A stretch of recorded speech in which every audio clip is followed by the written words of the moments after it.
The silence of the earth, the water, and the stones conceals mysteries. Languages long since lost, spoken by crumbling ruins. No one remembers the symbols that were engraved by hand. These structures are too old, too exact, and constructed by people whose existence we were never informed about. Images of Antarctica without ice. We believe they couldn't see the stars, but temples lined up with them. Metal tools that would have taken another 1,000 years for a blacksmith to create. The proof was disregarded, dismissed, and mocked for many years. However, inquiries persisted indefinitely. Does anyone know who they were? In what ways could? Where does it take them?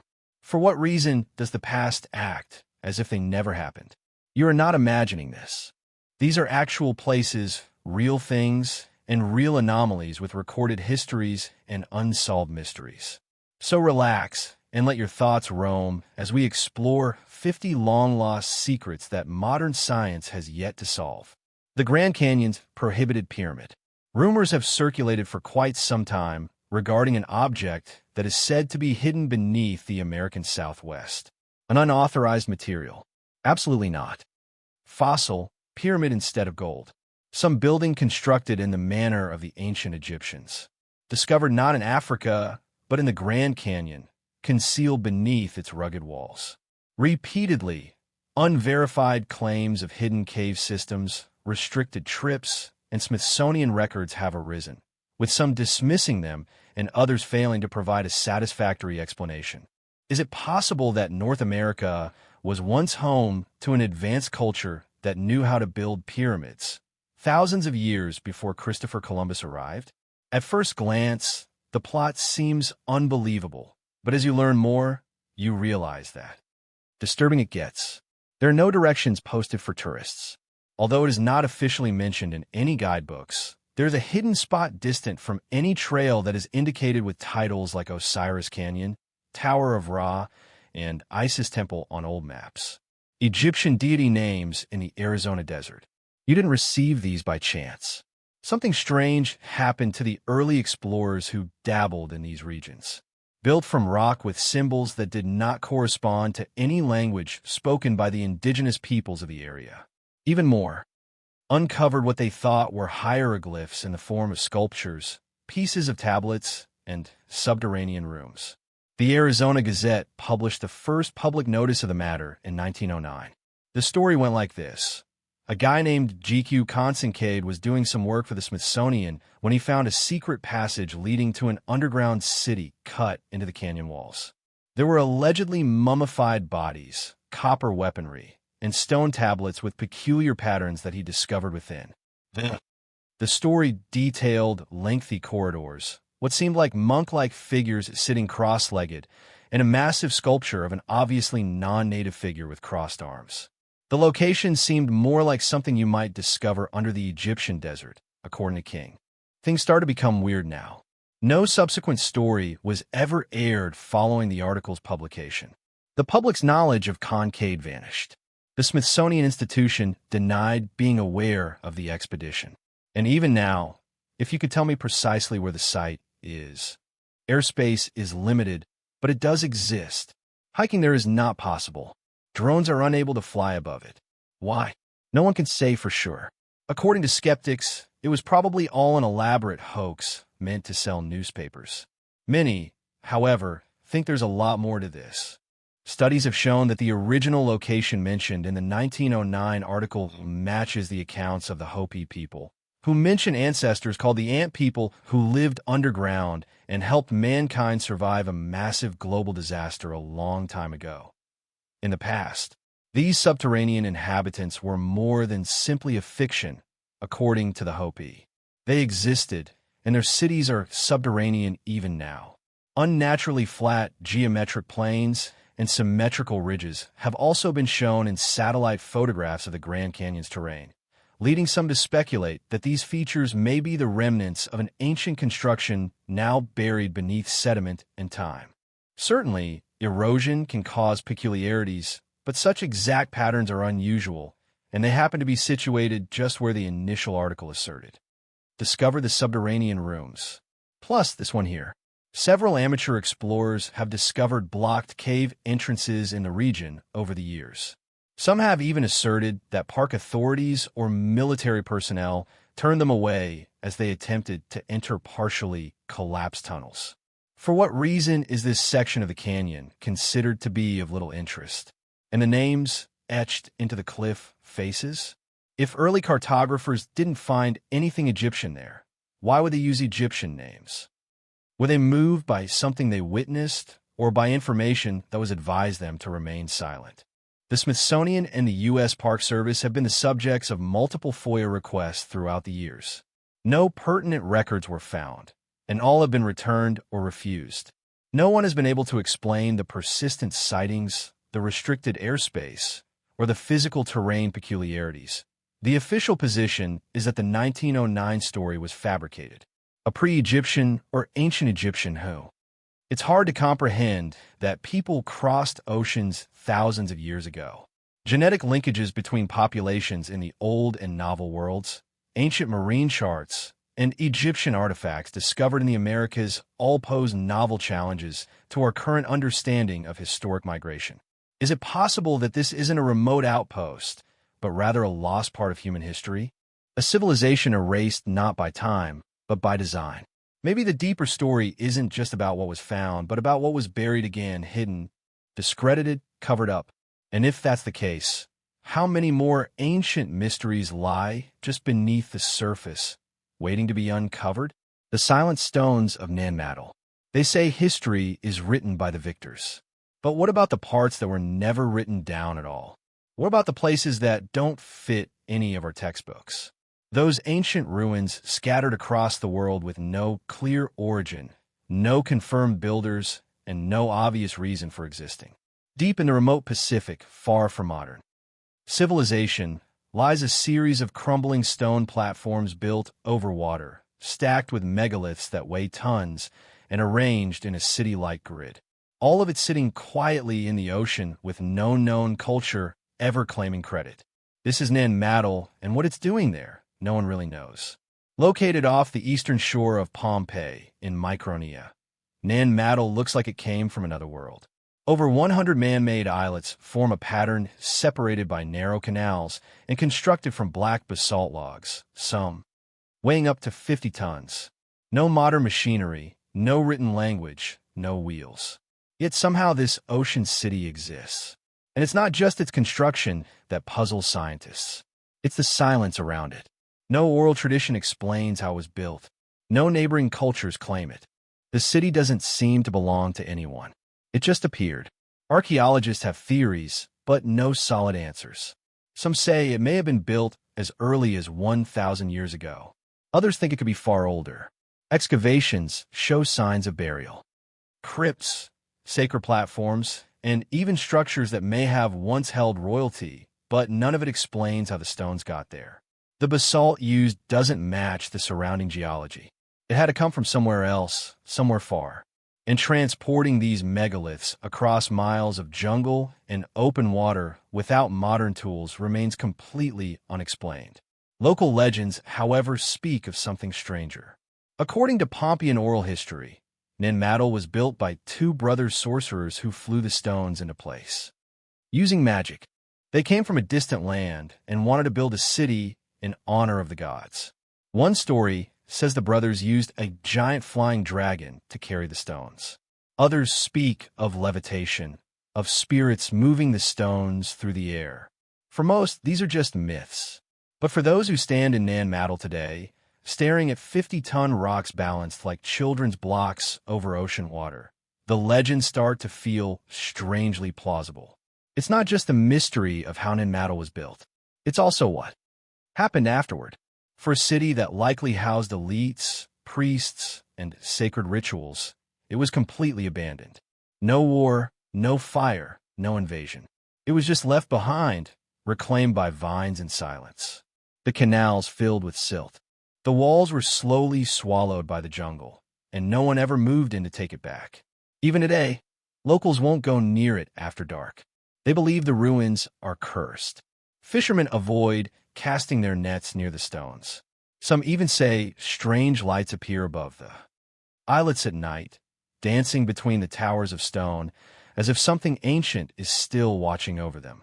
Whether these stories are superstition or something more, they add another layer of eeriness to a place already shrouded in the unknown. Satellite images of Namdal reveal a complex design unlike anything else found in the Pacific Islands. It doesn't match the architecture of Polynesia, Melanesia, or Micronesia. It's something separate, something unique. Some researchers have proposed that Nan Madol may be the last surviving outpost of a lost culture. Some even whisper the name Lemuria or Mu, referring to long-lost continents said to have sunk beneath the ocean. These are fringe theories, of course, but when faced with ruins that have no clear builder, no known purpose, and no rational explanation for their construction, people start to wonder. Was Nan Madol a ceremonial center, a seed of ancient power, a religious complex? Or was it something else entirely, an outpost perhaps from a civilization we've yet to fully uncover? Some historians have pointed out that Namdal shares certain megalithic traits with other ancient sites halfway around the world, like the precision cut stones of Pumapunku in Bolivia or the water-integrated layout of ancient Angkor in Cambodia. Could there have been a forgotten maritime culture that traveled across oceans, leaving behind traces of its presence in places that make no sense today? Of course, mainstream archaeologists urge caution. They warn against overreaching and pulling together unrelated dots. But even the most grounded researchers admit that Manol doesn't fit comfortably into any known timeline. It stands alone both geographically and historically, and the deeper they dig, the less they find that helps explain it. Some researchers believe Nan Madol may hide even more beneath the water. Sonar scans suggest submerged structures extending beyond the visible ruins. These are difficult to access, and excavation is limited. But the possibility remains what we see may only be a small part of something much larger. What lies beneath may tell the real story. For now, Namdal remains one of the most quietly compelling mysteries of the ancient world. No treasure has been found. No scrolls, no inscriptions, just stone. Towering, silent, immovable stone set in place by hands we can't name for reasons we can't fully grasp. And maybe that's what makes it so powerful. It's not just that we don't know. It's that we've stopped even pretending we do. So if you're drifting off now, picture the Pacific waves lapping against ancient black stone, calls of distant seabirds echoing off walls that haven't heard voices in centuries. Let your thoughts settle among the canals of Namdal, where time itself seems to pause and mysteries sleep just below the surface, waiting but never explaining. The tomb with no name, it doesn't appear on most maps. In fact, for decades, no one knew it even existed. Hidden beneath layers of desert sand in the southern reaches of modern-day Jordan, far from Petra's tourist trails, a deep chamber was uncovered purely by accident. A flash. Flood in the 1990s exposed part of a collapsed stone roof, drawing the attention of a local shepherd. When researchers finally arrived weeks later, they discovered what looked like an ancient tomb, but one unlike anything they had ever seen before. There was no name on the entrance, no inscription, no indication of who had been buried here. And yet, everything inside spoke of immense power. Giant stone blocks sealed the chamber, so well that the air inside hadn't been disturbed in over 1,000 years. Within, they found 3 stone, sarcophaged in a triangle, all perfectly aligned to the position of the rising sun during the winter solstice. But none of the sarcophagi had bodies, no bones, no ashes, just sealed empty containers and symbols. Strange carvings ran across the walls. Some resembled Nabataean writing. Others more closely mirrored Hittite markings, but none were entirely readable. Researchers from different fields couldn't agree if this site was a burial chamber, a ceremonial chamber, or was something else entirely. What puzzled them even more was what lay directly beneath the central sarcophagus. A circular shaft, narrow, precisely cut, descending nearly 80 feet straight into the limestone bedrock. What was at the bottom was not natural. A room round smooth, completely sealed. It didn't match the architecture of anything else in the area. No door, no air vents, no decorations, just cold, perfect stone. And in the center, a metal sphere, almost featureless, about the size of a human head. When researchers first tried to touch it, their instruments failed. Batteries died, cameras glitched, and most strangely, the sphere refused to move, not by hands, not by machines. It didn't budge at all. Some believe it's not meant to be moved. Speculation spread fast once the discovery reached academic circles. Some claimed the tomb predates known civilizations in the area. Others argued it was part of a forgotten priesthood or a now-lost culture that worshipped the sky. A few even proposed that the tomb was symbolic, that the 3 empty coffins represented deities or celestial guardians, and that the metal sphere was some kind of soul vessel placed at the center of their imagined triangle. But the real questions remain unanswered. Who built it? Why was it hidden so deep in the desert with no markings or records? And most of all, what is the sphere? The Jordanian government eventually restricted access to the site. Reports stopped. Satellite images show little more than sand dunes now. But for those who were there, who stood in that cold, underground room, staring at a sphere that seemed to resist the modern world, the mystery never left them. Some say the site isn't empty anymore, that someone or something is watching it, waiting. The hidden knowledge of Pyre Re. It wasn't supposed to exist. Not with that level of precision. Not in 1513 and not on gazelle skin. But there it was, an old fragment of a map that seemed to know things lost to time. Ottoman Admiral Pyre Re claimed he had copied it from older sources. What sources? He never said. He only hinted that some came from the time of Alexander the Great. Others, he claimed, were from maps no longer in circulation, passed down through secret hands. For centuries, the map sat ignored, its value unrecognized. It wasn't until the 20th century that it caught the eye of modern historians. That's when things became difficult to explain. The map showed South America clearly and correctly at a time when many European powers still didn't fully understand the continent's shape. But that wasn't the strangest part. Along the bottom edge of the map was something else. A landmass, jagged, detailed, iced over. It looked exactly like the northern coast of Antarctica. But this map was made in 1513. Antarctica wasn't even officially discovered until over 300 years later. Worse yet, the coastline on the pier map didn't match modern Antarctica. It matched the land under the ice. Scientists from the U.S. Air Force studied it in 1960 and concluded that the details resembled seismic surveys done much later using modern technology. But how could a 163rd century map show an ice-free Antarctica when that part of the continent hasn't been exposed for thousands of years? That single question changed everything. If the coast was mapped when it was still free of ice, that would mean some advanced culture had explored Antarctica long before our recorded civilizations existed, before the Roman Empire, before the pyramids, before written language. Which begs the question, who drew the original map? Some say it was Atlantis. Others suggest it was survivors of a forgotten civilization wiped out in a cataclysm we no longer remember. Pierre himself never claimed to understand what he had in his possession. He only knew the knowledge was older than him, much older. What makes this story even more mysterious is what happened after the discovery. Several portions of the map have vanished, literally gone, lost from archives, and other old maps, strangely similar to the pier chart, have surfaced in private collections with no record of who owned them before. They all seem to show the same thing. Lands that shouldn't be known too early, rivers beneath deserts, mountain ranges buried in ice, the kind of detail that shouldn't be possible without aerial or satellite views. Could it be that someone in the ancient world had that view? Could they have mapped the Earth from above? And if they did, where did they go? Why does Pierre's map exist at all?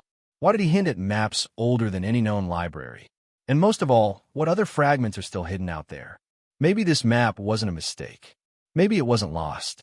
Maybe someone wanted us to find it, but only part of it. The rest, it seems, is still waiting. The vanishing labyrinth beneath Lake Van. Lake Van, nestled high in the eastern mountains of Turkey, has long been surrounded by whispers. Some ancient, others recent, all strangely consistent. Though its surface remains serene, especially during the long, windless days of late summer, researchers over the past few decades have uncovered clues suggesting that something far older than any local legend lies beneath its waters. In 2017, a team of divers and scientists from Shui University reported finding an enormous submerged structure near the lake's western shore. What they described wasn't the remains of a shipwreck or sunken settlement, but the remnants of what appeared to be a man-made stone wall measuring over 3,000 m in length. The scale alone was staggering. Made of cut volcanic stone and covered in thick aquatic silt, the structure didn't resemble any known architectural tradition from the region. This wouldn't have been surprising if not for one crucial fact. There are no historical records of any city or fortress ever existing beneath the lake. In fact, there is no written account, no local mythology, and no ancient map that even hints at the possibility of a grand structure being swallowed by water here. What makes this mystery particularly strange is the age of the lake itself. Scientists believe Lake Van is over 600,000 years old, and its high salinity means it has had few fluctuations in water level across millennia. This challenges any theory that a city was built and later submerged due to flooding. So if the structure was always underwater, then who built it and why? Further complicating matters, some divers who ventured deeper reported what they claimed were narrow passageways, almost like corridors carved into the stone, and chambers they couldn't fully explore due to sediment and darkness. Some even described carvings on the walls, worn nearly smooth, but still bearing the unmistakable look of geometric symbols. No translation, of course, has ever been proposed. In one instance, a diver claimed to have followed a tunnel-like pathway that curved downward before abruptly ending in a sheer vertical shaft. Whether it was a collapsed passage or the intended terminus remains unknown, but his report was clear. This wasn't a natural cave. The layout, he said, was too intentional. Curiously, the region surrounding Lake Van has long been associated with ancient kingdoms, such as the Urarians, who once dominated this part of Anatolia. The Aryans were known for their stone fortresses and impressive engineering, but even their oldest constructions date only as far back as the 9th century BCE.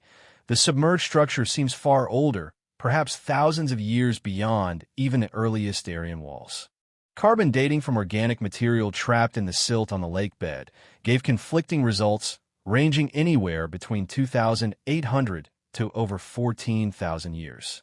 The wide margin made it difficult for archaeologists to draw definitive conclusions. However, several researchers proposed a controversial theory that this structure may belong to a forgotten civilization that predates Mesopotamia entirely, a culture that built in secret beneath the surface, possibly for ritualistic or protective reasons. One idea suggests that the people of this lost civilization may have chosen to build directly within the lake using temporary water diverting techniques, then abandoning the structure once their purpose was fulfilled. If this is true, it raises deeper questions. What were they protecting, and from whom? Stranger still are the quiet mentions in regional folklore. Though no mainstream myth directly references an underwater city in Lake Van, some local Kurdish tribes speak of hidden stone roads beneath the mountains and drowned halls where no light reaches.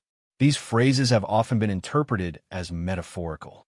But in light of these discoveries, researchers are revisiting the possibility that they contain fragmented memories of a real ancient event.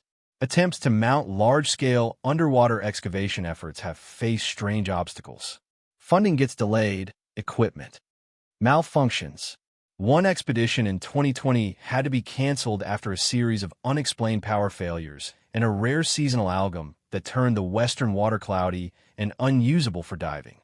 To this day, only a small portion of the underwater structure has been surveyed. There's no official acknowledgement of its origin, and many institutions refuse to categorize it as a legitimate archaeological site.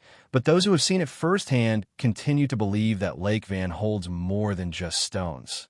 It holds the traces of something deliberate, something built by a people we no longer remember. A civilization whose story was buried beneath still waters, waiting to be rediscovered. The forgotten observatory of Napa. Far out in the Nubian desert, deep in the south of modern-day Egypt, lies a field of flat, sun-blasted earth. At first glance, the place appears empty. No towering monuments, no sweeping ruins, just open land dotted with dark stone. But if you look closely, you'll notice something unusual. Clusters of megalithic stones, arranged in circular patterns like a crude calendar etched into the desert itself. This site is called Nabta, and it predates even the pyramids of Giza by thousands of years. Discovered in the 1970s by archaeologists studying prehistoric trade routes, the stones at Nabtopa seemed oddly deliberate. Some stood upright in the sand, others formed lines or curves, and a few stood in pairs. But it wasn't until a deeper study in the 1990s that a strange pattern emerged. Many of these stones were aligned with extraordinary astronomical precision. According to researchers, the stone circle at the heart of Nabta was built around 7,000 years ago, long before the rise of pharaohs, writing, or cities. Yet, its creators had mapped the sky well enough to mark solstices, star risings, and possibly even long-term astronomical cycles. The layout appeared to track the summer solstice, and some alignments pointed toward the rising of Orion's belt, an asterism later deeply embedded in Egyptian myth. But this civilization, whoever they were, left no writings, no palicis, no dynasties. They appear and vanish in the archaeological record almost like a shadow. This raises a fundamental question. Who were they, and how did they know the stars so well? The desert around Nabta wasn't always dry. Thousands of years ago, it was part of a seasonal lake region teeming with life. Nomadic groups likely gathered there during the rainy season. But the sheer effort involved in hauling and positioning multi-tonon stones without draft animals, pulleys, or wheeled carts suggests more than just temporary visitors. It suggests a settled people with organized planning and long-term memory. And still, they left no script, no names, no carvings to tell us their story. Even more puzzling are the subterranean structures. Excavations revealed rows of underground stone-lined chambers, carefully constructed and hidden beneath the desert surface. Some scholars believe these were used for ritual or astronomical purposes, while others speculate they may have served as early crypts or repositories of knowledge now long looted or decayed. The sophistication of the site contrasts sharply with the traditional view of prehistoric African communities as purely nomadic and unsophisticated. Nabtopa implies the opposite, a people who not only understood their environment, but also sought to map the universe from it. Some researchers have proposed that the builders of Nabtopa may have been cultural ancestors of the ancient Egyptians themselves, that their practices, beliefs, and celestial observations laid the groundwork for what would become the great dynasties of Nile. But if that's true, then we are left with another mystery. Why do they disappear? Why does the archaeological trail end so abruptly? There is no evidence of war, no sign of catastrophic flood or fire, just a vanishing. Some theorists suggest climate collapse when the desert began to dry permanently. It may have scattered the people to more hospitable zones. Others believe their integration into early Nile Valley communities was so complete, their identity simply faded into the cultures that followed. But there's still a deeper layer to this mystery.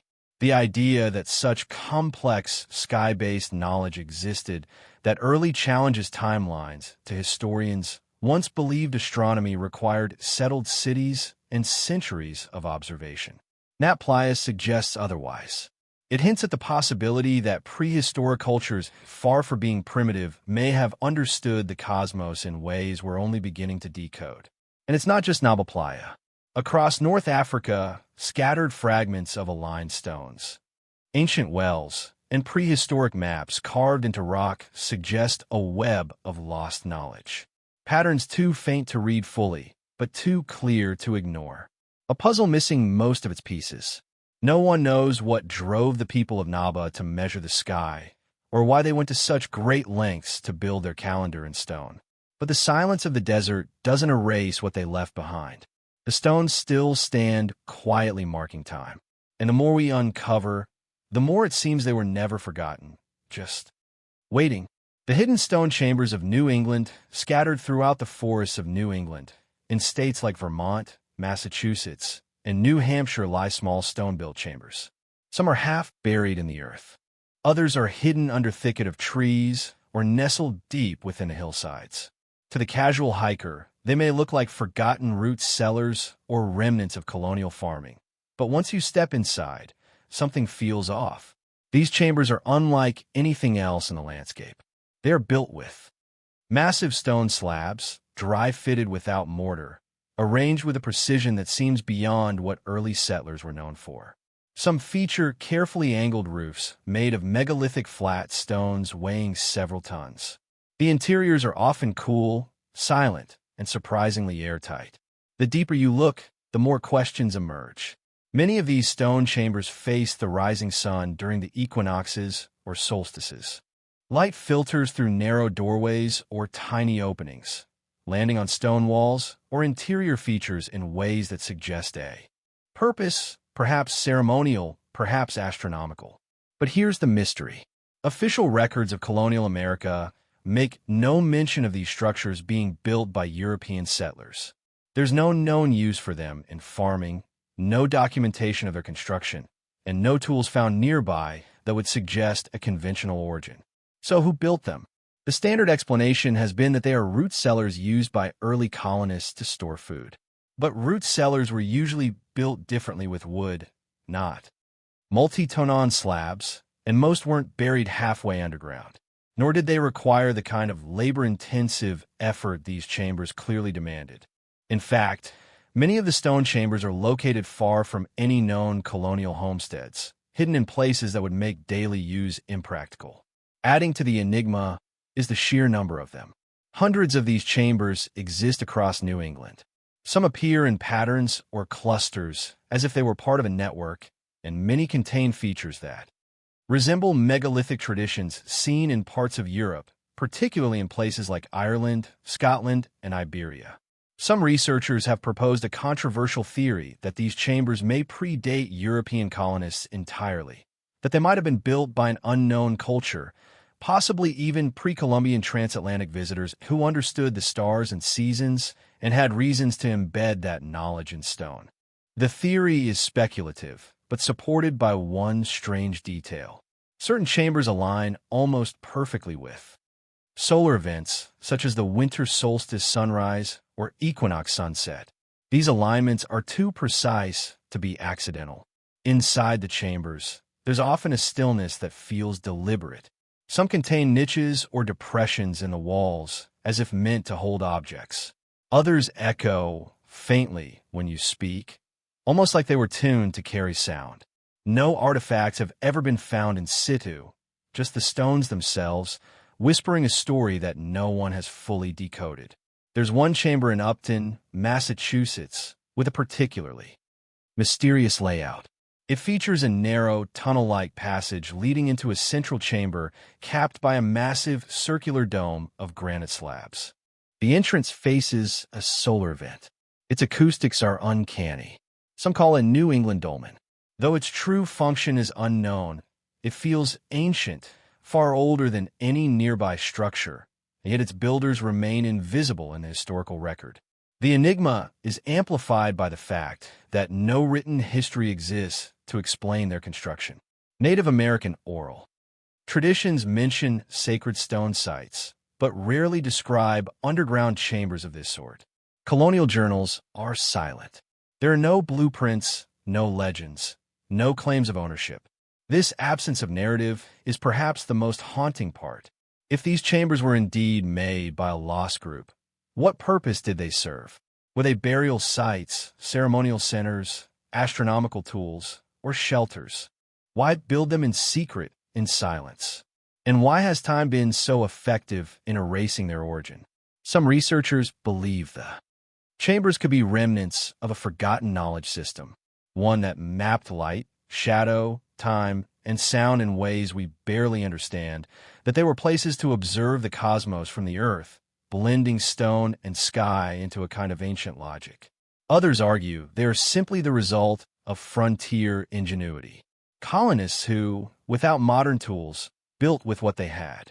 But that explanation begins to fade when you see how much effort, alignment, and symmetry went into a structure no one took credit for. The chambers remain open to the curious. Anyone can visit, but walking into one, especially alone, you may feel a sense of time folding around you. As if the stones are watching, remembering, as if you're trespassing in a story that was never meant to be lost, but somehow was. The forest grows back around them, and snow piles up at their entrances each winter.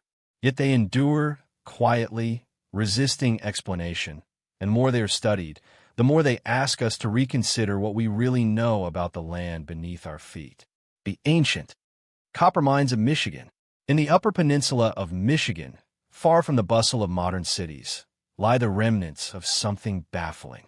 Scattered across the region are over 5,000 ancient copper mining pits. They are carved directly into the bedrock, some buried beneath thick layers of soil and forest, others visible as eerie moss-covered depressions in the land. What puzzles researchers is not just the sheer number of these mines, but the age, the precision, and the absence of any definitive clue about who dug them.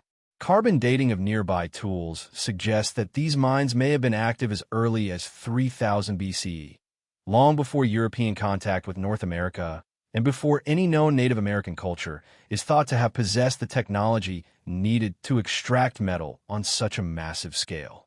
Even more strangely, nearly 500 million pounds of copper appear to have been removed. Yet, no one knows where that copper went. No massive copper caches have been found in the region. None of the indigenous tribes recorded using copper at that scale or transporting it elsewhere. So, who was taking it and why? Some suggest that the copper may have been smelted and shipped across the Atlantic by ancient seafarers, perhaps even long before Columbus, the Vikings, or any widely accepted early contact theories. Supporters of this idea point to similar copper tools found in Bronze Age European sites, which contain trace elements matching the mineral signature of Michigan copper. That alone has led to a wave of theories suggesting an ancient transatlantic trade network that operated silently and vanished without a trace. But the mystery deepens.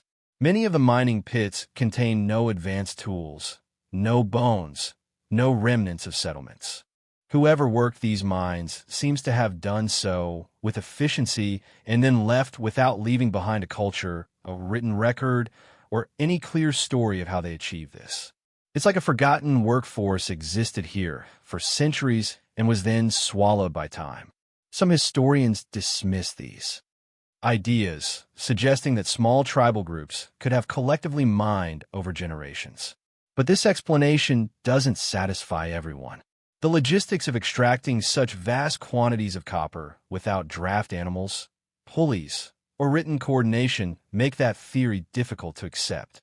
How could so much have been accomplished so quietly? And if ancient people here did manage such feats, why isn't the rest of their civilization just as visible? Adding to the intrigue is Royale, an island in Lake Superior with similarly ancient mining activity. The island is remote and harsh, and yet ancient miners traveled there season after season to chip away at copper veins with nothing more than stone hammers. The site shows no signs of long-term settlement, just work like a mission, as if those involved came here only to extract and transport, then disappeared.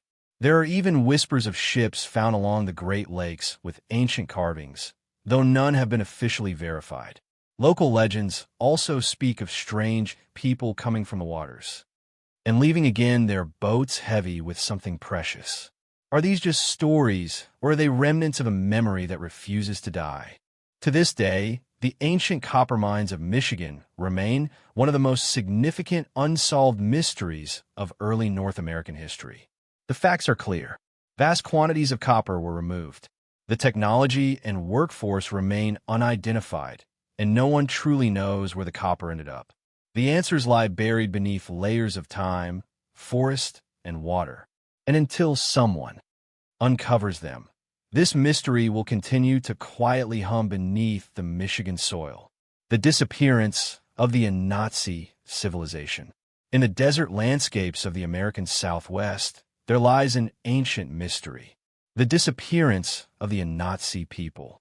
The Anastasia, or ancient Ploons, were a complex and advanced civilization that thrived in what is now the Four Corners region of the United States around 900 to 300 CE.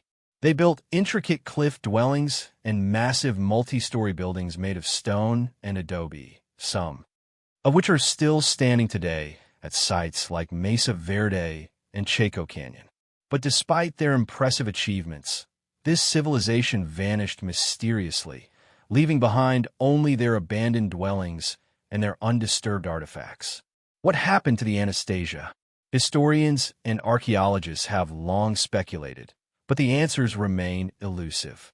The clues are scattered across the desert, in the ruins of their once thriving cities, in their pottery, their tools, and even in their advanced agricultural systems that allowed them to farm in the harsh desert environment.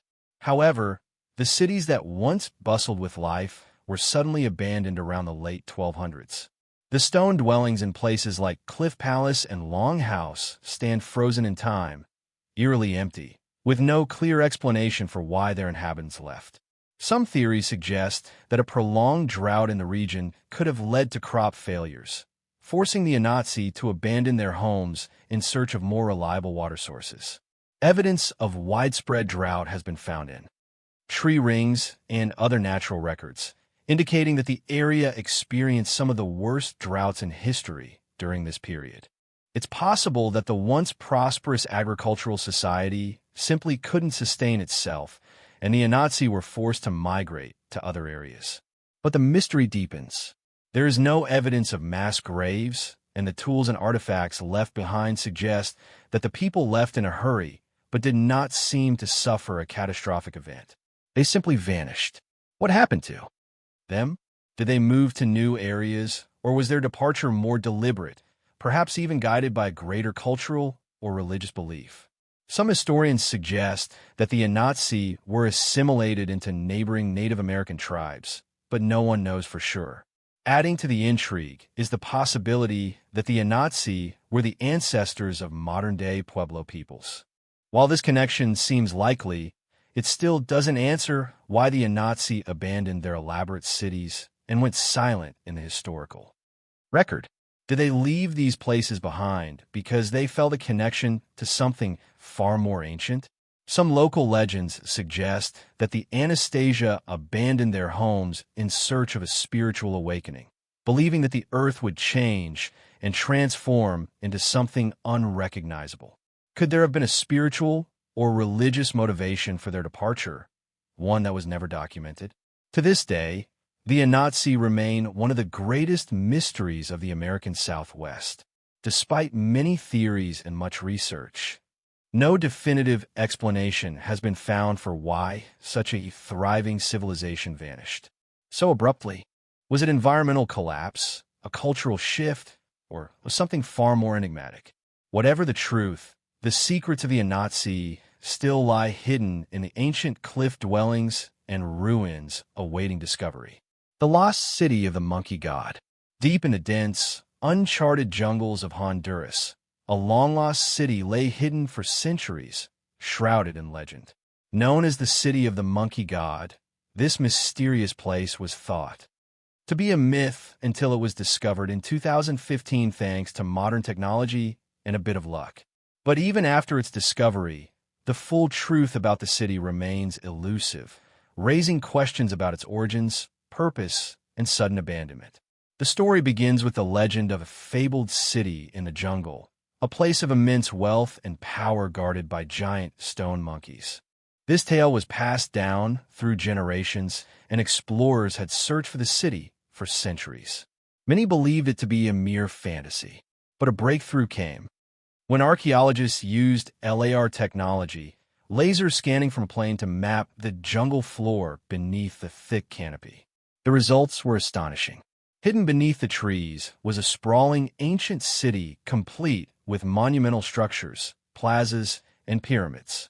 This city, located in the Mesquite region of Honduras, was believed to have been built by the lost civilization of the pre-Columbian people, possibly a group related to the Maya or a completely unknown culture. Researchers found an advanced urban complex with massive stone platforms and a network of long-forgotten pathways. Yet, despite its grandeur, it appears the city was abandoned long before the Spanish arrived in Central America. What makes the story even stranger is the sheer isolation of the city. For centuries, no one knew it existed, and its discovery in the 21st century has raised more questions than answers. Why was it abandoned? And who exactly built it? Some theories suggest the city was a thriving hub of trade and culture before its residents were struck by a series of natural disasters like flooding or disease, which may have driven them away. There are also reports of unusual artifacts discovered at the site, such as intricately carved stones and mysterious statues of monkeys, which some believe could be symbols of the city's past rulers or deities. These artifacts suggest that the people of the city had a deep connection to their environment and perhaps even revered the animals that inhabited the jungle, especially monkeys. Perhaps the most intriguing aspect of the lost city, however, is the possibility that the people who once lived there were far more advanced than previously thought. The city was not just a small settlement, but a sophisticated urban center that could have influenced surrounding cultures. Could there have been unknown knowledge and technologies in this lost city that could alter our understanding of ancient civilizations? Despite the excitement surrounding the discovery, the city remains elusive. Its location is still secretive, kept from public knowledge to protect the site from looters and treasure hunters. Further exploration has been limited due to the treacherous conditions of the jungle and the dangers posed by wildlife and illness. As a result, much of the city's mysteries remain locked away, waiting to be uncovered. The city of the monkey god continues to haunt the imaginations of archaeologists and historians alike. Was it abandoned due to a cataclysmic event? Or did its inhabitants simply vanish into the dense jungle, never to be heard from again? The true nature of this ancient city remains one of the great unsolved mysteries of the world. The stone balls of Costa Rica, scattered across the lush landscapes of southern Costa Rica, lie hundreds of nearly perfect stone spheres, some as small as a grapefruit, others as large as a car. They're carved from solid granite diorite, weighing several tons in some cases. The precision with which these ancient stones were shaped is extraordinary, especially considering they were crafted long before the advent of metal tools or modern technology. Yet to this day, no one truly knows who made them, how they were made, or why they were placed where they were found. These enigmatic stones were first documented in the 1930s when workers from a banana company began clearing the jungle for plantations. As they bulldozed the forest, they uncovered hundreds of these stone spheres buried in the earth, some grouped together in strange patterns, others lying in isolation. The workers were so puzzled by the spheres that they began to speculate wildly. Some even blew them open with dynamite, hoping to find treasure hidden inside. There was nothing, just solid stone. Archaeologists have since studied over 300 of these spheres, yet much remains unknown.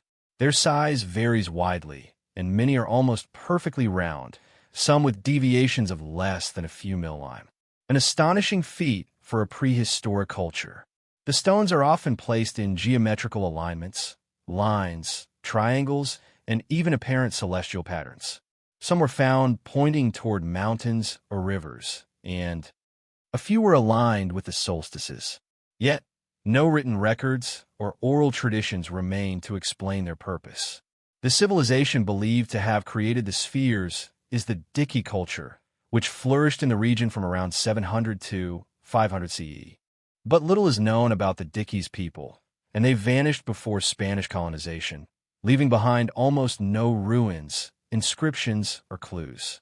These stone balls are among the few remaining pieces of their legacy, and they've become one of the greatest archaeological puzzles. In the Americas, the mystery deepens when considering the sheer difficulty of shaping and transporting the stones. Granitite is a hard rock, and carving it with stone tools would have taken immense effort and time. The nearest quarries for this material are miles away from many of the sites where the balls were found. How could a pre-industrial society move multi-ton stones over rivers and through thick jungle without the use of wheels, beasts of burden, or roads? Some theories suggest that the spheres were symbols of power or markers for sacred sites. Others propose they represented astronomical knowledge, perhaps a form of ancient observatory or calendar. Some even argue they were designed to communicate messages across generations encoded in their arrangement. But without any written language or context, these interpretations remain speculation. Over the years, the mystery has invited more fringe ideas. Some claim the stones are remnants of an ancient lost civilization, possibly even evidence of contact with otherworldly beings. Others tie them to Atlantis or other sunken cultures, suggesting the spheres were once part of a forgotten world that has long since vanished beneath the forest. Despite decades of research, the true purpose of the stone balls remains uncertain. They stand silent and unmoving, relics of a forgotten era that continue to defy simple explanation. Unlike many ruins or artifacts that can be studied through inscriptions or architecture, the spheres offer no easy clues, only their perfect shape, their strange placements, and the haunting question, why? As time passes and the jungle slowly reclaims what was once clear land, many of the spheres remain hidden, buried beneath layers of earth and foliage. Others have been moved, lost, or damaged. Yet those that remain still watch over the Costa Rican landscape like quiet guardians of a mystery no one has fully solved. The ubayed lizard figurines in the quiet, shifting sands of southern Mesopotamia, where civilization itself is said to have begun. Archaeologists unearthed something that didn't quite fit the timeline of human history. In a place where ancient cities like an Eridu rose and fell, and where some of the oldest writing and temple systems emerged, researchers found strange figurines unlike anything else. These weren't statues of gods, kings, or animals. They were humanoid figures with elongated heads, slit-like eyes, and unmistakably reptilian features. These artifacts, known today as the ubayed lizard figurines, date back over 7,000 years, far earlier than the dynastic Sumerians, and well before any of the Mesopotamian empires that followed. The figurines were first discovered in the early 20th century at multiple ubayed culture sites, such as Tel al-Ubaid and Eridu. But what truly unsettled scholars wasn't just their alien-like appearance. It was what the figures were depicted doing. Some of the statues are holding infants, cradling them as if in a nurturing pose. Others are seated, seemingly engaged in acts of authority or ritual. A few even wear helmets or ornate clothing, suggesting not just physical form, but roles, leaders, priests, perhaps even deities. The craftsmanship is consistent across sites and across decades of excavation, but the symbolism remains elusive. Who are these figures supposed to represent? Were they gods imagined with reptilian characteristics? Were they symbolic representations of something long forgotten? Or are they relics of a belief system so alien to our own that we cannot begin to interpret it? There is no written record to explain them. The ubayed culture existed before cuneiform writing was developed. Their way of life can only be understood through their tools, pottery, and settlements, none of which suggest anything like the reptilian figures. Most artifacts from that period are functional, even mundane. Clay pots, grinding stones, fishing tools, but then come these enigmatic statues clearly sculpted with purpose and care. The figures raise further questions because of how advanced they are for their time. The ubayed people weren't known for elaborate sculptures or large-scale religious structures, and yet these figurines show attention to detail, symmetry, and artistic nuance rarely seen in Neolithic artifacts. They appear to belong to a tradition, perhaps even a mythology, but one that has left no trace in the textual record. Some archaeologists argue that the lizard-like features are simply stylized or symbolic, representing fertility, rebirth, or perhaps transformation.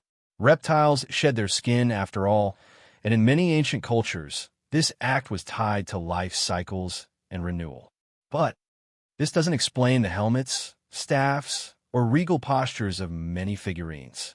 These elements suggest hierarchy and identity, not just metaphor.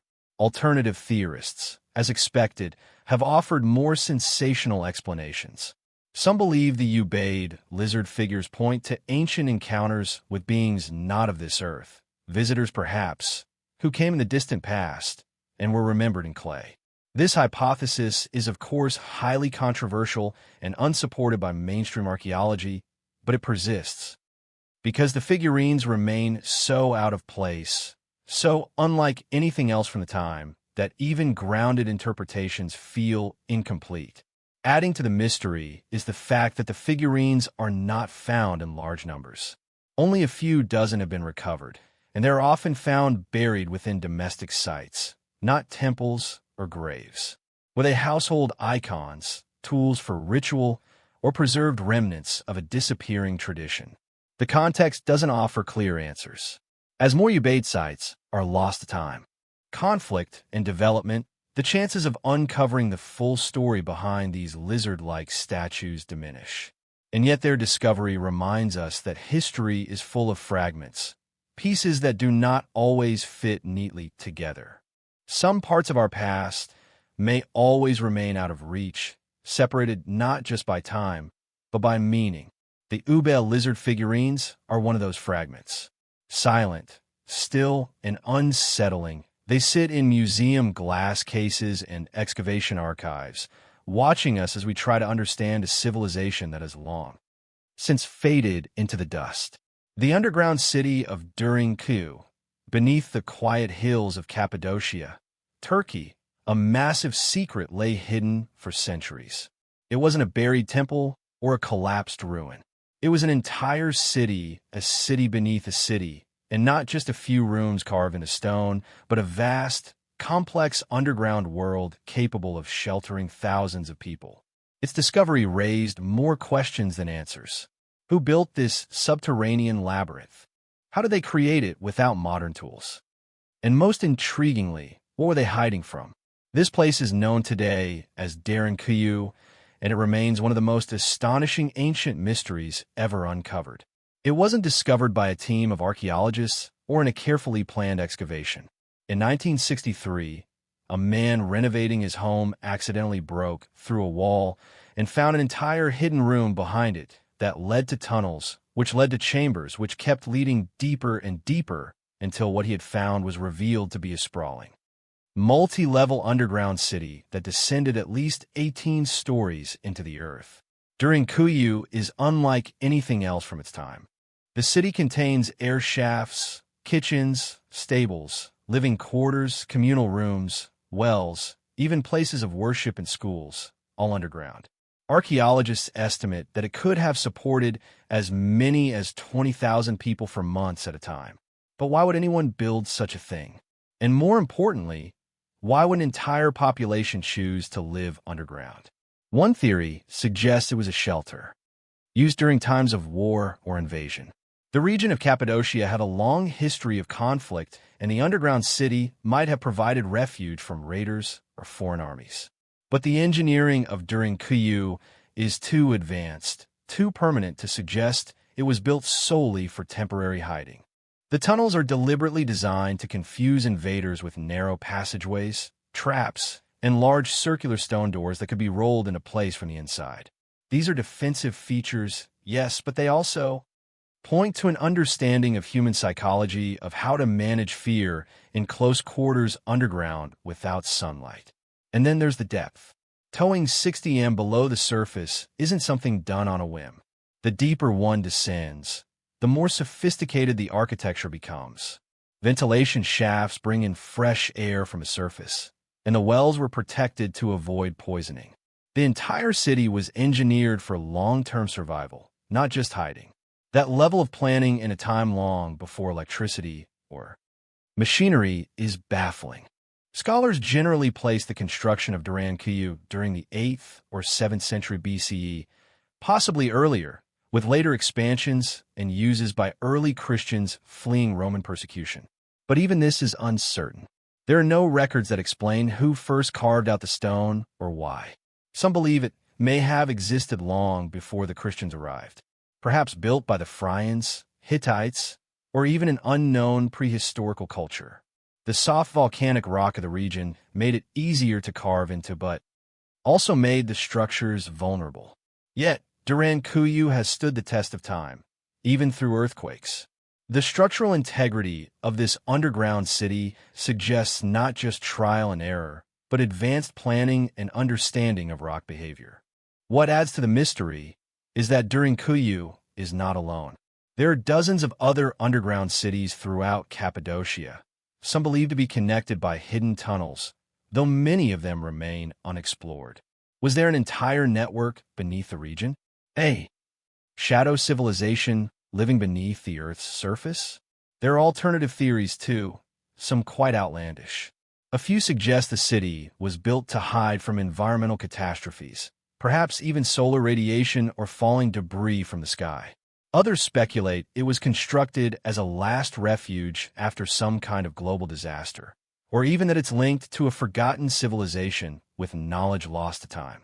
These ideas remain fringe, but they speak to the deep unease the city provokes. It's not just the craftsmanship, it's the silence around it. There are no inscriptions, no clear stories, no names of rulers or architects. Just long, quiet tunnels and the remains of a world that once thrived in complete darkness. When you stand at the entrance of Durango and peer into the narrow staircase that spirals downward, you feel something ancient and unsettling. It's not just a city, it's a message carved in stone by people we cannot name for reasons we do not fully understand. Whatever they were preparing for, they did so with urgency and purpose.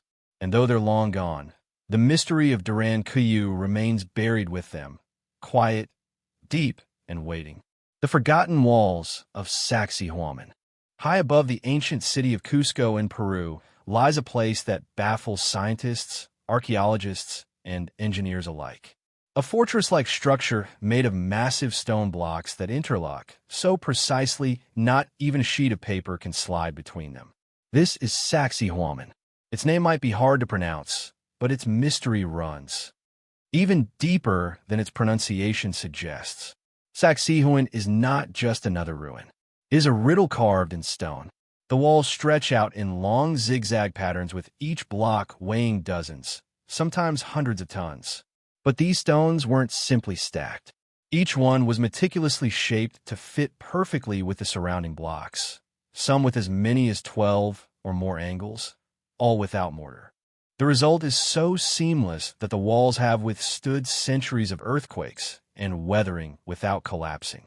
The question is how. The Inca are often credited with constructing Sacsayhuaman, but even they seem to regard the site with reverence, almost as if it predated them. Many believe the Inca expanded or utilized the site rather than built it entirely from scratch. If that's true, who built the original structure, and how did they manage to transport and shape stones of such immense size? One of the largest blocks used at Sacsayhuaman weighs an estimated 120 tons. That's more than 240,000 pounds. The quarries believed to have provided the stone are located miles away across valleys and hills, and the Andes are no gentle landscape. There are no records of wheels or iron tools, and yet these ancient builders managed to haul and shape stone with precision that we struggle to explain even with today's technology. Some researchers suggest that the builders used a form of stone softening technique, an idea not proven, but based on Incan legends that speak of plant extracts that could make stone malleable. Others speculate that the blocks were not moved traditionally, but somehow formed or melted into place, a controversial theory, yet one that reflects just how unexplained the construction remains. Then there's the purpose of the site. Traditional theories describe Sacsayhuaman as a fortress, a military stronghold to defend Cusco, the capital of the Inca Empire. Its elevated location and thick walls support this, but other features tell a different story. Within the complex, there are strange carved shapes, ceremonial platforms, underground chambers, and remnants of water channels. Some of these appear to align with celestial events, hinting that this may have been a sacred site, a place not of war, but of ritual. Another layer of the mystery lies in its shape.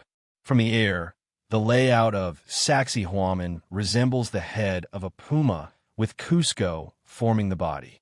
The puma was a sacred animal to the Inca, and this symbolic layout may not be coincidence.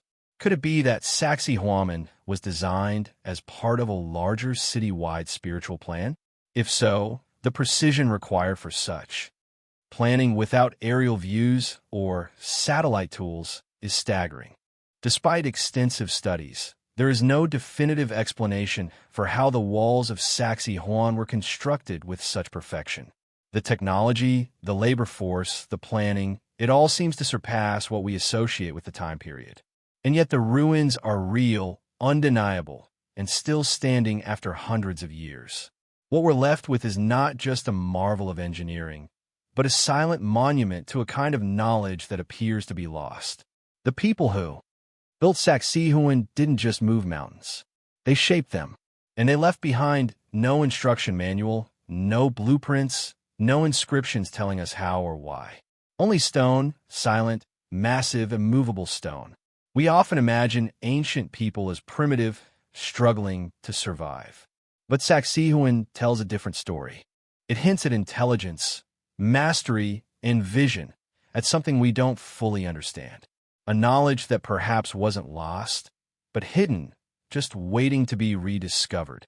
The stone pyramids beneath the Sea of Yunani.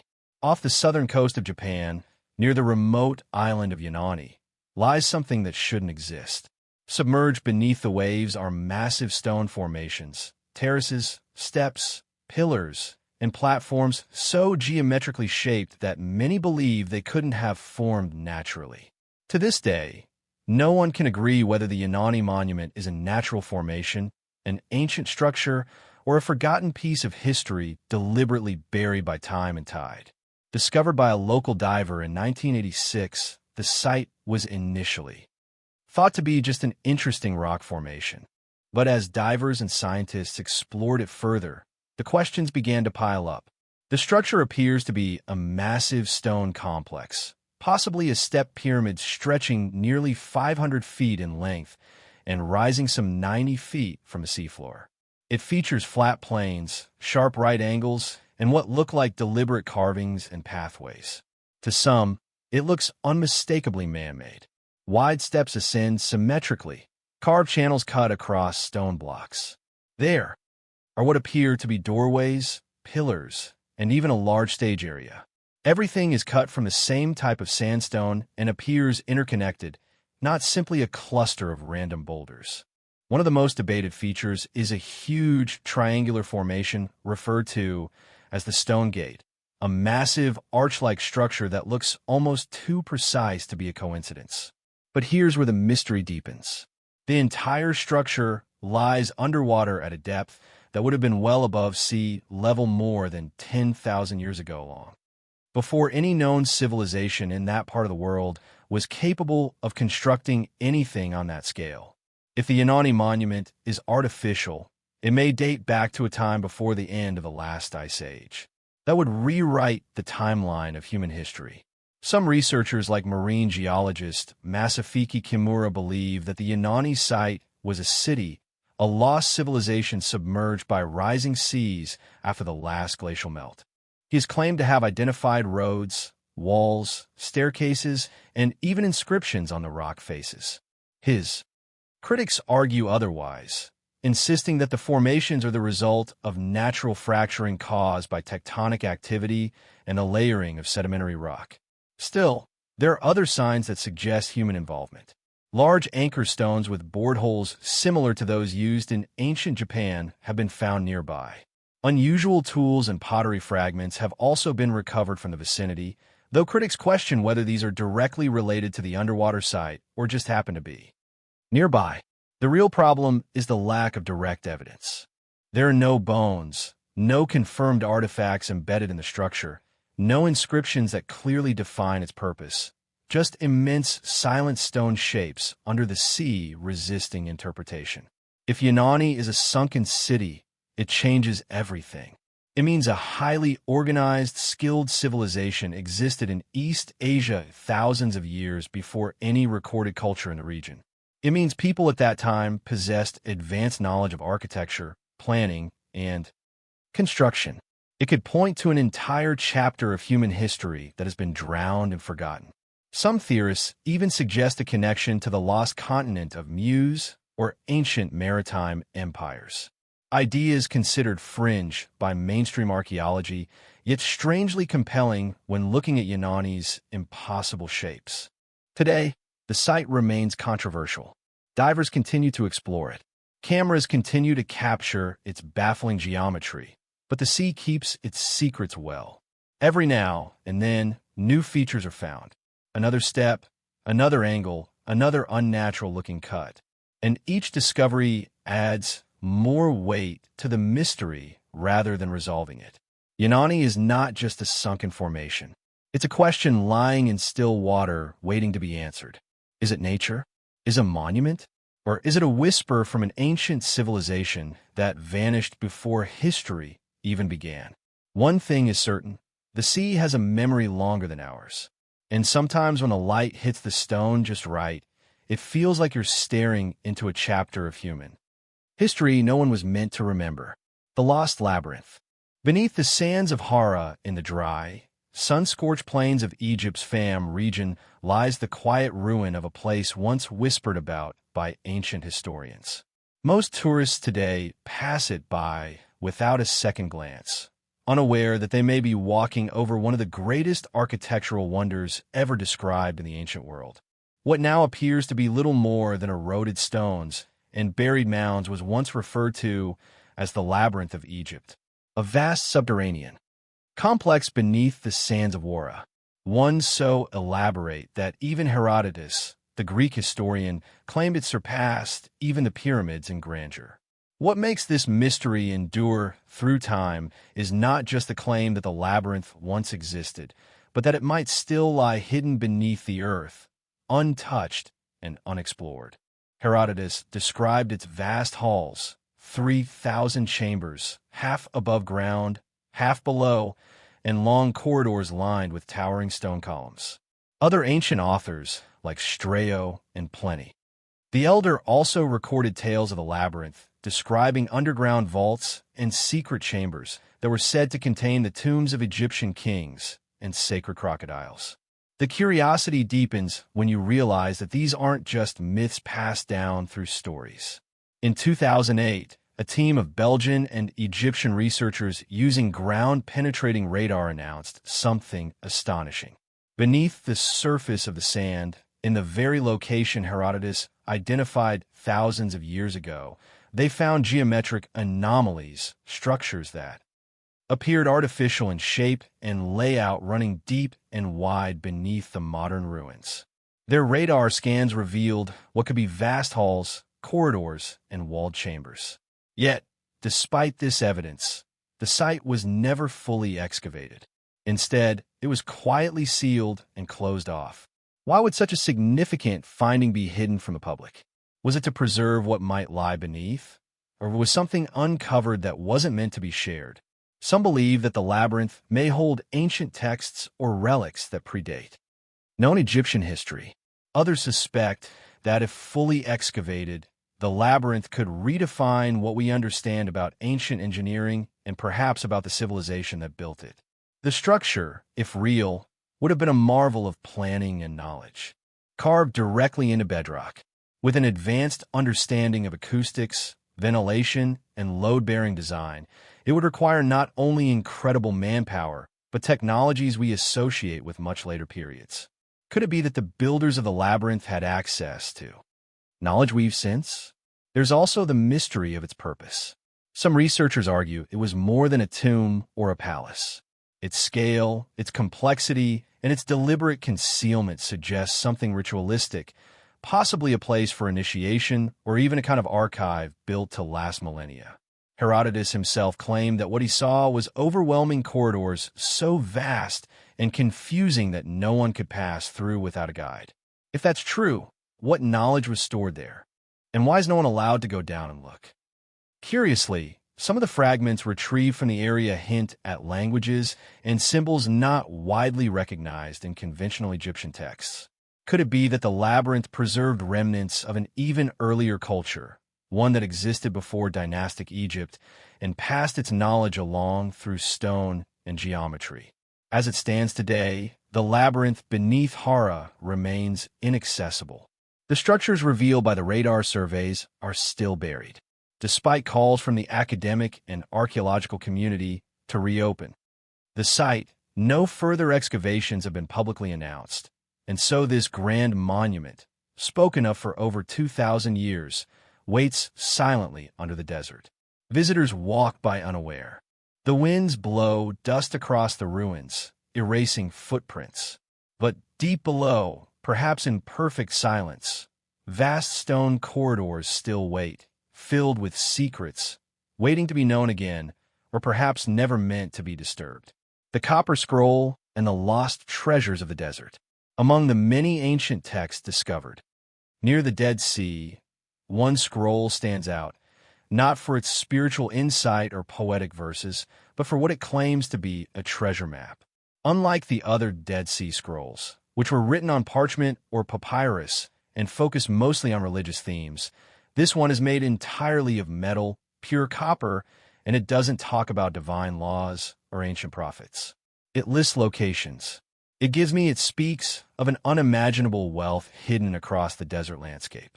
The Copper Scroll was found in 1952, rolled tightly, and buried in cave 3 near Cumin. Its surface was so corroded that it had to be cut into pieces just to be read. What it revealed stunned scholars. Over 60 different hiding places, each supposedly containing massive stores of gold, silver, and valuable artifacts, altogether worth billions by today's standards. Some entries are oddly specific. In the pillar opposite the eastern entrance, in a niche lies 42 talents of silver. Others are more cryptic, referencing places that no longer seem to exist. Unlike the other Dead Sea Scrolls, this one doesn't sound allegorical or religious. It's written in a straightforward, factual tone, almost like someone from ancient times urgently recorded the precise coordinates of real caches. But here's the mystery. No such treasures have ever been found, not one. Many theories have formed around this enigma. Some believe the scroll contains real information, hidden stashes created by Jewish priests trying to protect sacred artifact from Roman invaders during the destruction of the Second Temple in 70 AD. Others think the locations mentioned refer to secret underground chambers, perhaps even ones created before the Temple era, suggesting the scroll records something far older than the scholars admit. The language used in the Copper Scroll is also peculiar. It's slightly different from the style found in other scrolls, suggesting it might have been authored by a different group, perhaps one with unique knowledge or a different purpose altogether. Some even argue that the treasures listed are symbolic or encoded with a system we still haven't cracked. But then why use copper? Something that takes effort and skill to inscribe if the message wasn't meant to last or wasn't meant to be practical. Over the decades, several adventurers, scholars, and treasure hunters have tried to follow the scroll's instructions. Most returned empty-handed. Others have disappeared into the remote terrain, chasing a dream buried under centuries of sand. Yet, the scroll's tone doesn't suggest myth or metaphor. It reads more like a record, a catalog of storage units, each described with a calm certainty that makes it hard to dismiss. One possibility that often gets overlooked is that the locations once existed, but the terrain has shifted. Earthquakes, floods, erosion, or even ancient sabotage could have hidden the entrances beyond recognition. If so, the treasure might still be there, just out of reach. Or perhaps it was already taken long ago by someone who understood the map and knew the landscape well before it changed. Then there's the more unsettling possibility that the scroll was never meant for public eyes.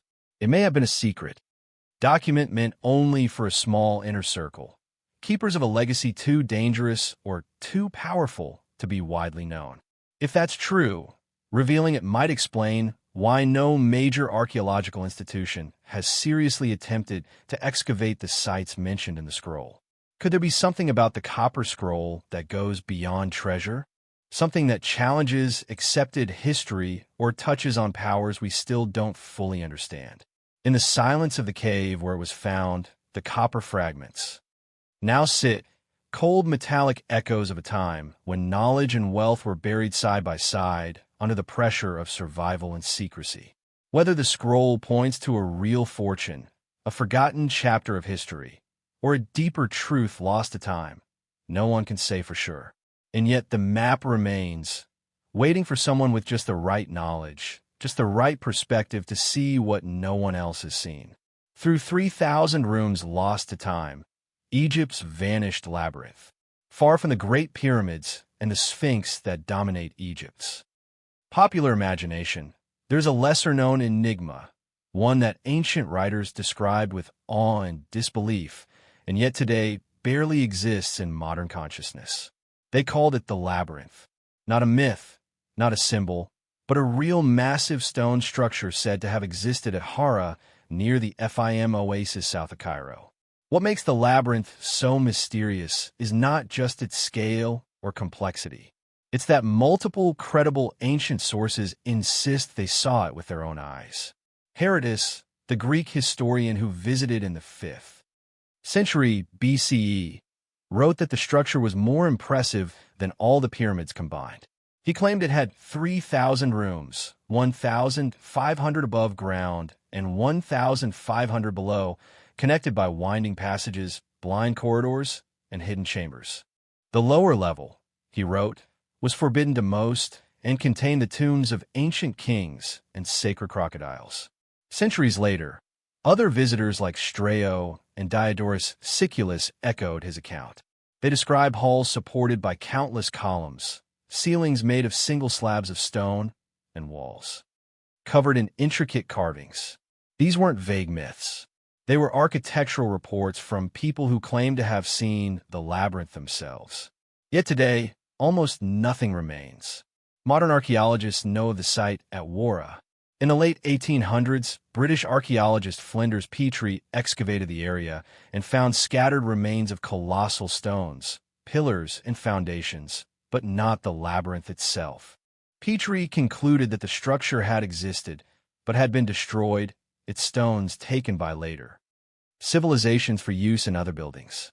If true, then a massive feat of ancient engineering, the greatest complex ever built in Egypt, according to some, was dismantled and erased. But here's where the mystery deepens.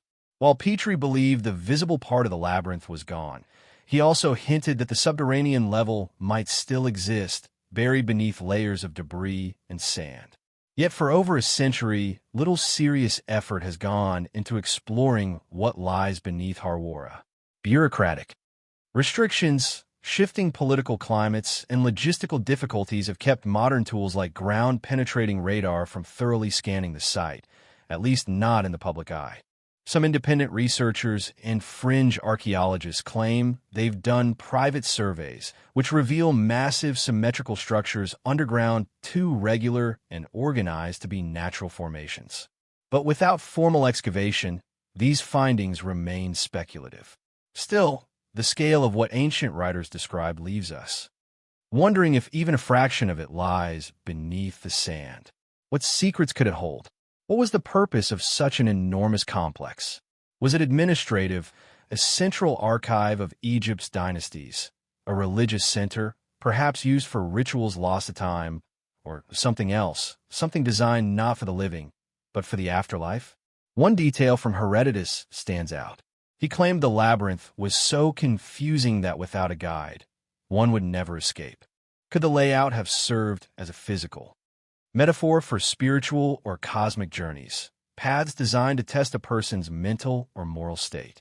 Or was it made to hide something, a truth or an artifact meant only for those who could navigate its maze? The possibility exists that below the visible ruins lies a network of chambers still intact, holding relics of forgotten dynasties or knowledge long erased from record. Perhaps the labyrinth wasn't destroyed, only hidden by time and sand, awaiting someone persistent enough to uncover it. Why has the labyrinth of Wara been so neglected in modern archaeology despite such vivid historical descriptions? Could it be a victim of circumstance? Or is it possible that what's buried there poses uncomfortable questions about the timeline of human civilization? For now, the desert keeps its silence. The labyrinth remains a ghost, a whispered rumor in dusty texts, a shadow beneath satellite images, and a chilling reminder that what we call lost may simply be waiting to be remembered. The disappearance of the Sumerian civilization. The Sumerians are often credited with the birth of civilization itself. In the fertile lands between the Tigris and Euphrates rivers, they created one of the earliest urban societies, developing remarkable advancements in writing, law, agriculture, and architecture. Yet, despite their incredible achievements, the Sumerians mysteriously vanished, leaving behind a legacy that continues to baffle historians and archaeologists. Around 2000 BCE, the once thriving cities of Sumeria began to decline rapidly. By the time the Akkadian Empire rose to power, the Sumerians had largely disappeared from the historical record. The reason behind their disappearance is a subject of intense debate among scholars with theories ranging from warfare and invasion to environmental collapse.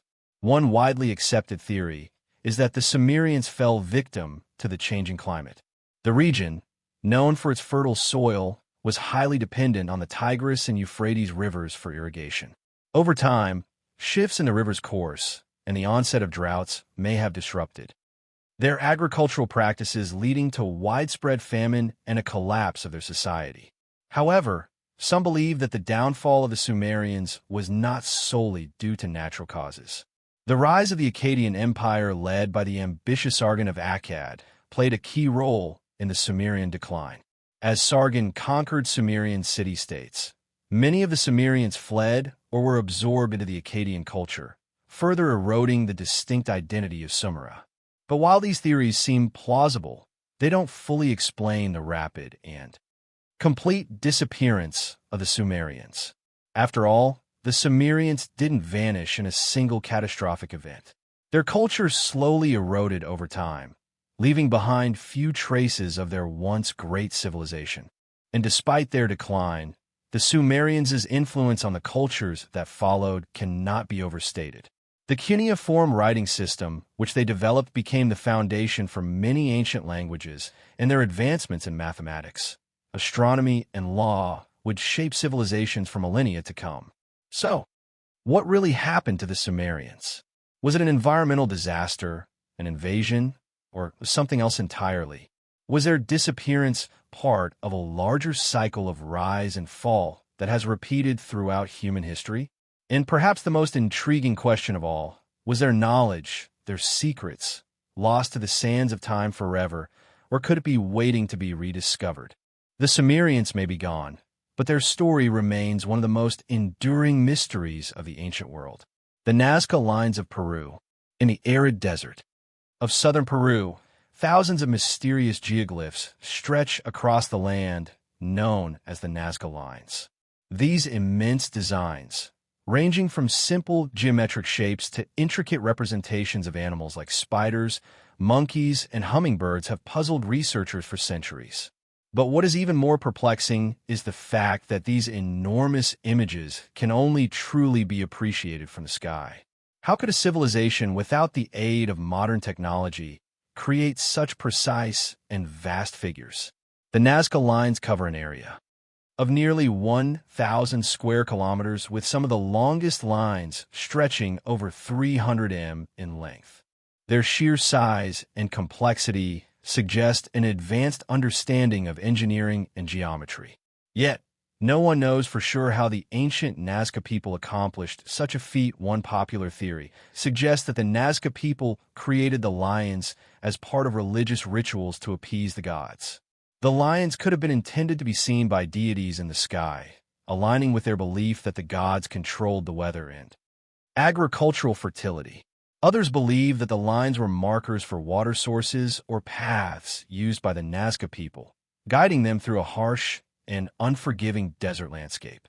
But perhaps the most puzzling aspect of the Nazca lines is their apparent purpose. Why create such massive geoglyphs visible only from the air in a region where air travel did not exist for thousands of years after their creation? Could these lines have been a way to communicate with extraterrestrial beings?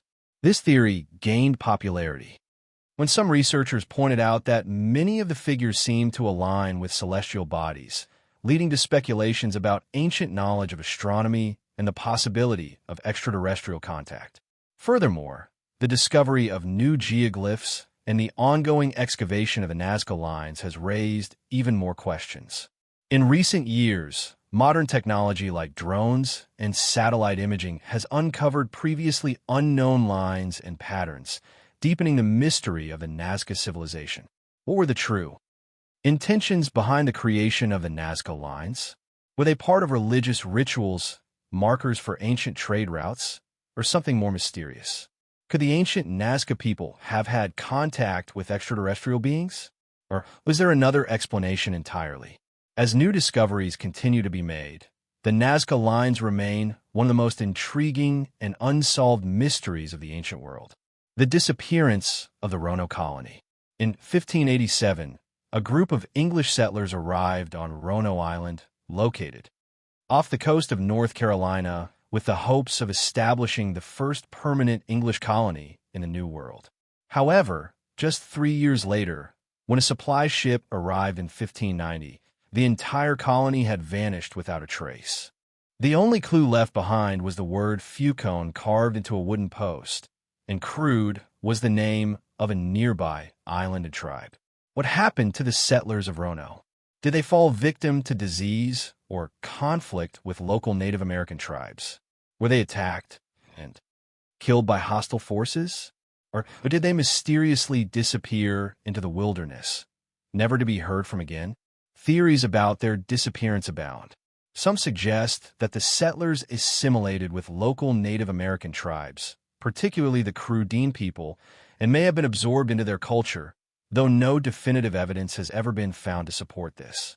Others speculate that the settlers could have been victims of a brutal attack by rival colonists or Native American groups, while some even suggest that they were lost to some form of unexplained disaster. Adding to the intrigue is the discovery of evidence that suggests the settlers may have been attempting to relocate. In 1587, the settlers had left behind a written record detailing their plans to move further inland in search of more fertile land. This may have led to their eventual disappearance. Did they go inland only to fall victim to starvation or an unknown fate? Or could they have been swept away in a natural disaster like a hurricane that caused them to be stranded or lost forever? Despite numerous attempts to solve the mystery, no solid evidence has ever been uncovered to explain the fate of the Roanoke colony. Archaeologists and historians have scoured the area, dug through artifacts, and examined written records, but the disappearance remains one of the greatest unsolved mysteries in American history. What truly happened to the people of Roanoke? Did they disappear without a trace?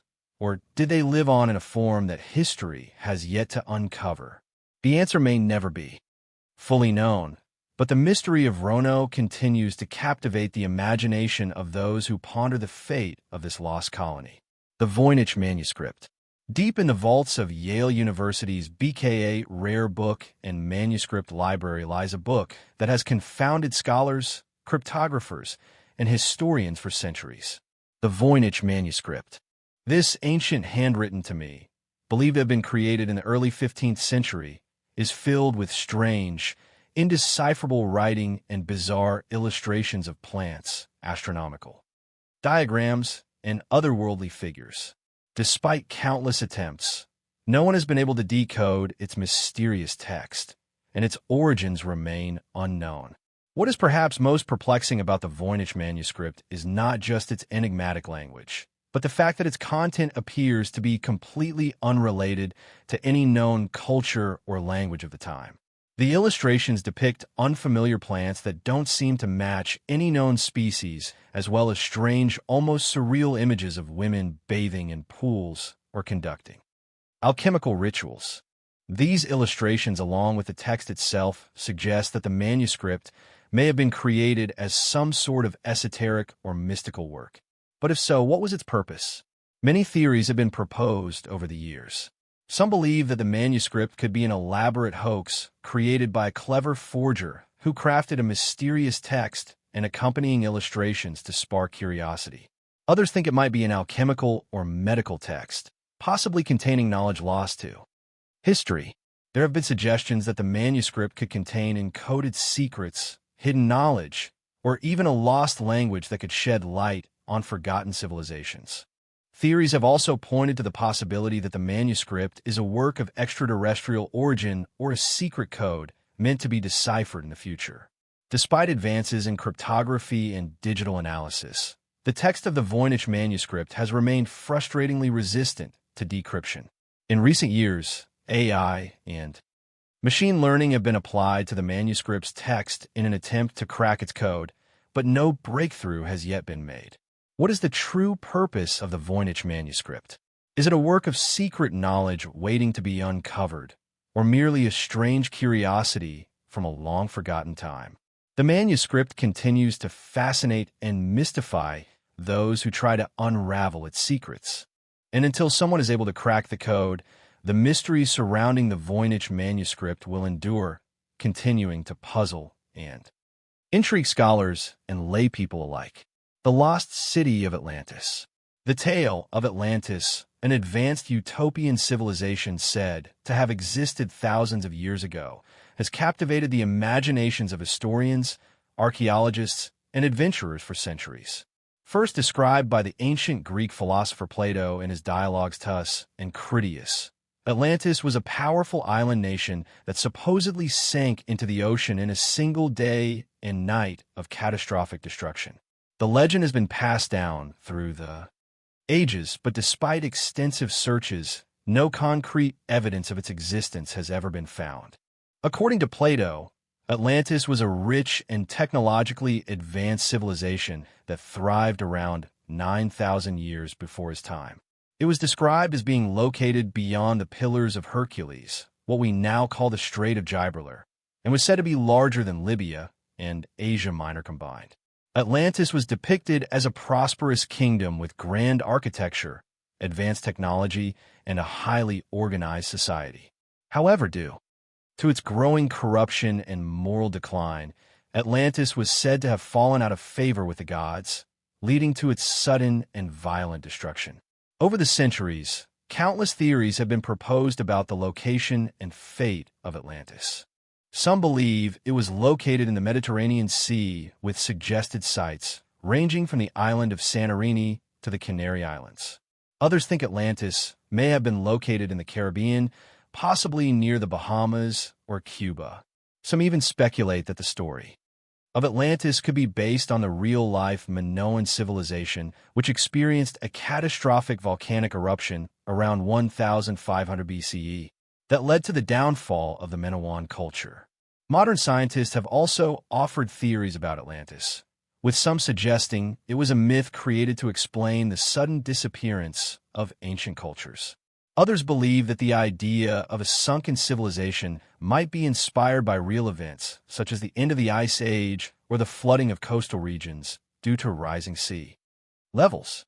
However, despite the wide range of theories, no archaeological evidence has ever confirmed the existence of Atlantis. There have been many underwater expeditions and explorations of ancient shipwrecks, but none have uncovered the ruins of a lost city that matches Plato's description. Is Atlantis a true historical mystery, or simply an ancient myth that grew over time? Could a once thriving civilization have vanished beneath the waves? Or is the legend merely an allegory for the rise and fall of human civilizations? The search for Atlantis continues, but as of yet, its secrets remain hidden beneath the depths of the ocean, waiting to be uncovered, or perhaps never to be found at all. The hidden machines of the Antic the Wreck. In the year 1901, sponge divers exploring off the coast of Antikythera, a small Greek island, stumbled upon a shipwreck buried beneath the sea. Among the statues and artifacts they recovered, one object stood out, not because of its beauty, but because of its complexity. At first glance, it appeared to be nothing more than a lump of corroded bronze and wood. But when the layers were carefully peeled back, what they found shocked the world. A mechanism of interlocking gears so precise, so advanced that it should not have existed in the ancient world. Today we know it as the Antikythera mechanism. Dated to around 100 BC, the device has been called the world's first analog computer. It could predict eclipses, track the movements of the sun and moon, and even account for the irregular orbit of the moon, a feat that required an understanding of astronomy and engineering far beyond what historians believed ancient civilizations possessed. What makes this so disturbing isn't just the existence of the mechanism itself. It's the complete absence of any record of the technology that made it. No blueprints, no prototypes, no similar devices found anywhere else. One single machine buried in the sea for over 2,000 years with no known predecessors or successors. It's like finding a jet engine in a medieval ruin. Researchers have spent decades using X-ray scans and 3D modeling to reconstruct the device. And each time they peel away another layer, the complexity deepens. The gear ratios, the inscriptions, the functions, it all suggests a level of mechanical knowledge not seen again until the development of complex clockworks over 1,000 years later. So, who built it, and how did they gain this knowledge? Some historians believe it was the work of Archimedes or his students, implying a secret lineage of scientific understanding that was lost after the fall of classical Greece. Others speculate that it was just one of many such machines, all of which were destroyed, forgotten, or hidden in the chaos that followed the collapse of ancient civilizations. But there's another question, perhaps even more important. If one device like this survived underwater for 2 millennia, how many others might be lost beneath the seas, buried in silt and time, waiting to be discovered? Some researchers now believe that the ancient world may have had a deeper grasp of mechanical principles than we've ever acknowledged. Not magic, not aliens, just forgotten genius. Knowledge that vanished in wars, fires, and cultural collapse, leaving behind only fragments to confuse and astonish us. And the most haunting part, we still don't fully understand how the Antikythera mechanism works. Every few years, new discoveries are made. Small inscriptions, hidden gears, or changes in our understanding of its purpose. It's as if the device is still guarding its secrets, slowly, revealing pieces of a puzzle we're not yet ready to solve. What else have we overlooked? What other pieces of impossible technology lie beneath our feet or beneath our oceans, mislabeled, ignored, or waiting in the dark? The mystery of the Great Zimbabwe. Great Zimbabwe is one of the most impressive and enigmatic archaeological sites in Africa. Located in the southeastern hills of Zimbabwe, this ancient city was once the heart of a powerful civilization. But its origins and the true extent of its achievements remain shrouded in mystery.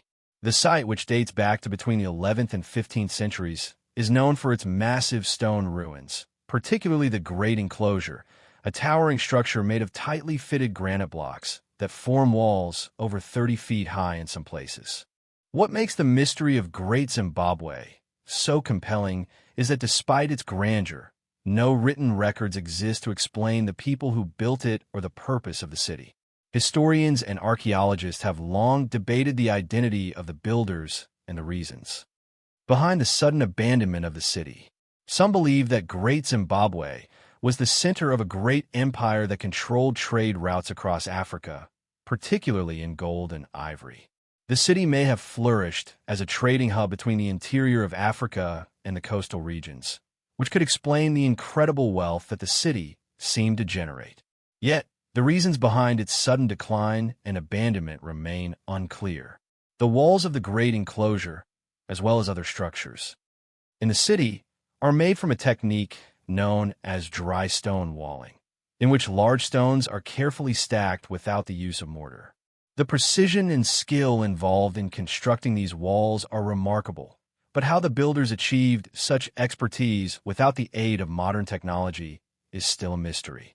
The site also contains fascinating artifacts, including pottery, beads, and tools, but there are no signs of written language, which leaves the history of the people who live there largely speculative. Adding to the intrigue is the controversy surrounding the origin of the people who built Great Zimbabwe. For many years, colonial-era historians claimed that the city could not have been constructed by the indigenous African people, suggesting instead that it was the work of ancient Phoenicians, Arabs, or even the Queen of Sheba. These theories were often rooted in racist assumptions that indigenous Africans were incapable of creating such advanced civilizations. Modern scholars, however, have firmly rejected these ideas, asserting that the builders of Great Zimbabwe were indeed the ancestors of the Shona, people who still live in the region today. Despite extensive archaeological research, the reasons for the city's abandonment remain elusive. Some theories suggest that environmental changes, such as droughts or overpopulation, may have played a role in the decline of Great Zimbabwe. Others believe that political instability or shifting trade routes could have contributed to the city's fall. What remains certain is that Great Zimbabwe was once a thriving and sophisticated urban center, and its mystery continues to captivate those who seek to uncover the truth behind its rise and fall. The legacy of Great Zimbabwe endures as the ruins stand as a testament to the ingenuity and strength of the people who once called it home. But the ultimate mystery remains. Why did such a powerful and impressive civilization fade away into history, leaving only stones as evidence of its greatness? The mystery of the Great Zimbabwe. Great Zimbabwe is one of the most impressive and enigmatic archaeological sites in Africa.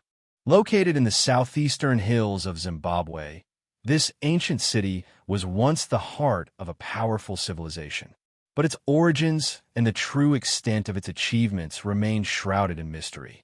The site, which dates back to between the 11th and 15th centuries, is known for its massive stone ruins, particularly the Great Enclosure, a towering structure made of tightly fitted granite blocks that form walls over 30 feet high in some places. What makes the mystery of Great Zimbabwe so compelling is that despite its grandeur, no written records exist to explain the people who built it or the purpose of the city. Historians and archaeologists have long debated the identity of the builders and the reasons behind the sudden abandonment of the city. Some believe that Great Zimbabwe was the center of a great empire that controlled trade routes across Africa, particularly in gold and ivory. The city may have flourished as a trading hub between the interior of Africa and the coastal regions, which could explain the incredible wealth that the city seemed to generate. Yet, the reasons behind its sudden decline and abandonment remain unclear. The walls of the Great Enclosure, as well as other structures in the city, are made from a technique known as dry stone walling, in which large stones are carefully stacked without the use of mortar. The precision and skill involved in constructing these walls are remarkable, but how the builders achieved such expertise without the aid of modern technology is still a mystery. The site also contains fascinating artifacts, including pottery, beads, and tools, but there are no signs of written language, which leaves the history of the people who live there largely speculative. Adding to the intrigue is the controversy surrounding the origin of the people who built Great Zimbabwe. For many years, colonial-era historians claimed that the city could not have been constructed by the indigenous African people, suggesting instead that it was the work of ancient Phoenicians, Arabs, or even the Queen of Sheba. These theories were often rooted in racist assumptions that indigenous Africans were incapable of creating such advanced civilizations. Modern scholars, however, have firmly rejected these ideas, asserting that the builders of Great Zimbabwe were indeed the ancestors of the Shona people who still live in the region today. Despite extensive archaeological research, the reasons for the city's abandonment remain elusive. Some theories suggest that environmental changes such as droughts or overpopulation may have played a role in the decline of Great Zimbabwe. Others believe that political instability or shifting trade routes could have contributed to the city's fall. What remains certain is that Great Zimbabwe was once a thriving and sophisticated urban center, and its mystery continues to captivate those who seek to uncover the truth behind its rise and fall. The legacy of Great Zimbabwe endures as the ruins stand as a testament to the ingenuity and strength of the people who once called it home. But the ultimate mystery remains. Why did such a powerful and impressive civilization fade away into history, leaving only stones as evidence of its greatness? The silent pyramids of the Amazon. In the heart of the Amazon rainforest, far from the well-known ruins of the Mayan or Inca civilizations, lies a mysterious set of pyramids. Structures so hidden that they were only discovered by modern explorers just a few decades ago. These pyramids, unlike their more famous counterparts, have remained largely untouched, and their origin remains a source of fascination and confusion. The discovery occurred in 1995 when a team of researchers using LiDAR light detection and ranging technology identified strange geometric shapes beneath the dense canopy of the rainforest. At first glance, the shapes resembled natural formations, but as the scans grew more detailed, a clear pattern emerged. Hidden beneath centuries of overgrowth lay what appeared to be massive pyramidal structures, older and more complex than anything previously known in South America. The pyramids in the Amazon are not like the iconic step pyramids of Egypt or the towering structures of Central America. These are much smaller and appear to be scattered across a vast region. They do not follow the traditional layouts or styles of known ancient cultures, and their purpose is still a mystery. Some researchers believe that these pyramids were built by an unknown pre-Columbian civilization, one that existed long before the rise of the Incas or the Mayans. The site appears to be a highly organized city complex with evidence of roads, canals, and agricultural terraces, all indicators of an advanced society. Yet, no written records have been found to explain who these people were or why they disappeared without leaving a trace. Adding to the intrigue, the pyramids in the Amazon seem to defy the common belief that the dense rainforest was an environment too harsh for large-scale human settlement. The fact that such complex structures could exist hidden in the jungle challenges what we know about the history of the Americas. Could this lost civilization have had knowledge of advanced engineering techniques that we have yet to understand? Perhaps the most puzzling aspect of these pyramids is their quiet existence.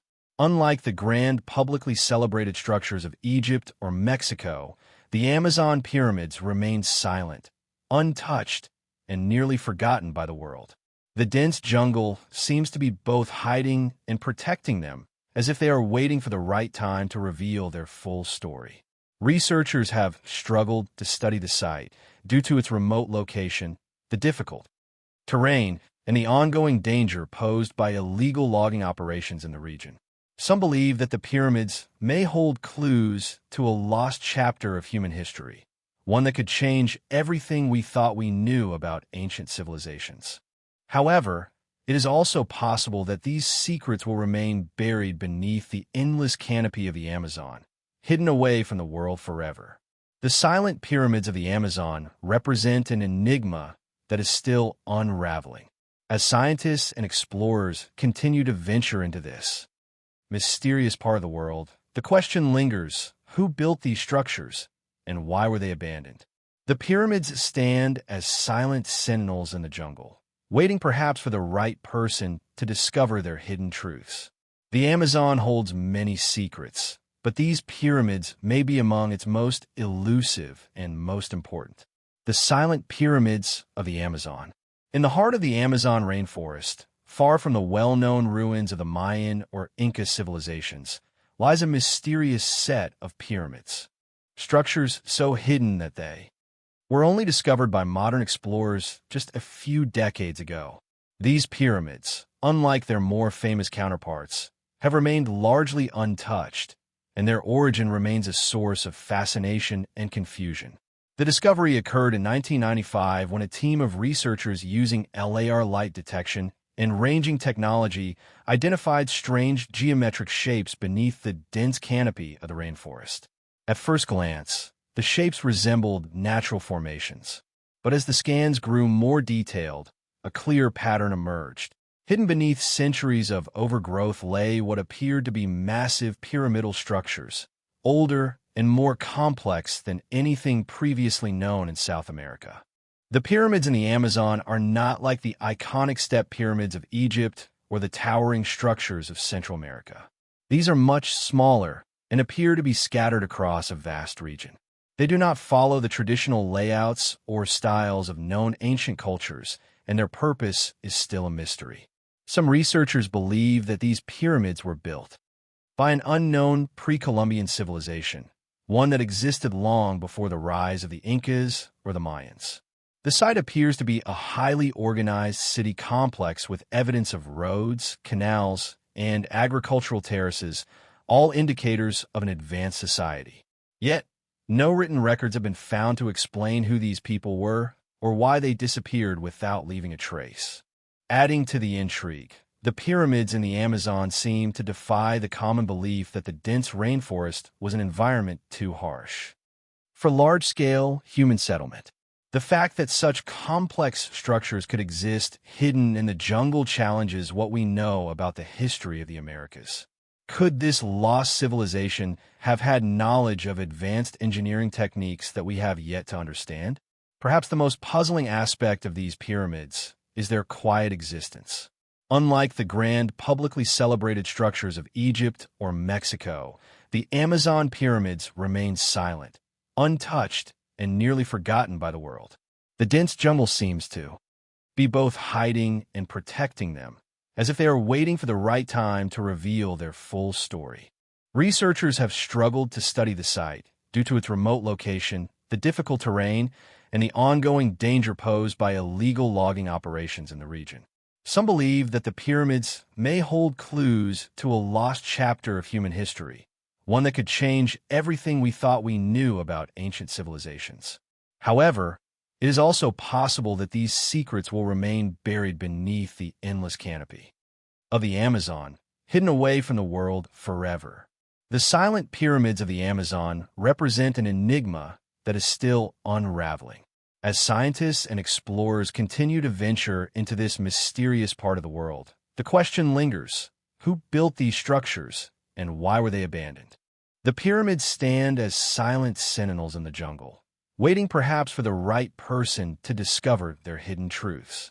The Amazon holds many secrets, but these pyramids may be among its most elusive and most important. The lost city of the Grand Canyon. Nestled in the rugged heart of the Grand Canyon lies a mystery that has baffled explorers, historians, and archaeologists for over a century. In 1909, an article in the Arizona Gazette made an astonishing claim. A hidden city had been discovered deep within the Grand Canyon, untouched by time. According to the report, a man named G.Q. Kincaid, a self-proclaimed archaeologist, was exploring the canyon when he stumbled upon a series of caves. Inside, he allegedly found evidence of an ancient civilization complete with intricate carvings, statues, and artifacts resembling those from ancient Egypt. The article described the discovery as a city built into the walls of the canyon itself, featuring large chambers and passageways. Among the most startling findings were the mummies of what appeared to be people of Asian descent dressed in clothing that seemed to belong to an ancient unknown culture. The most curious discovery, however, was a vast collection of Egyptian-like artifacts, statues, pottery, and even weapons, all pointing to the possibility that an advanced civilization may have once thrived in this isolated part of North America. But the story takes an eerie turn. The article stated that after the initial excitement of the discovery, the location of the caves and the entrance to the hidden city were mysteriously sealed off. When Kincaid and his team returned to continue their excavation, they found that the entrance had disappeared, swallowed by the canyon itself. No trace of the city or the artifacts could be found again. The U.S. government, upon hearing about the discovery, immediately intervened, sealing the caves and putting an end to further exploration. In the years that followed, the story of the lost city faded into obscurity, dismissed by many as a hoax or exaggeration. But for those who believe in the mystery, the questions persist. Was the discovery real, or was it a carefully orchestrated tale to hide something far deeper? Why did the U.S. government seem so eager to suppress the information? And what did Kincaid and his team truly uncover in those caves? There are a number of theories surrounding the lost city.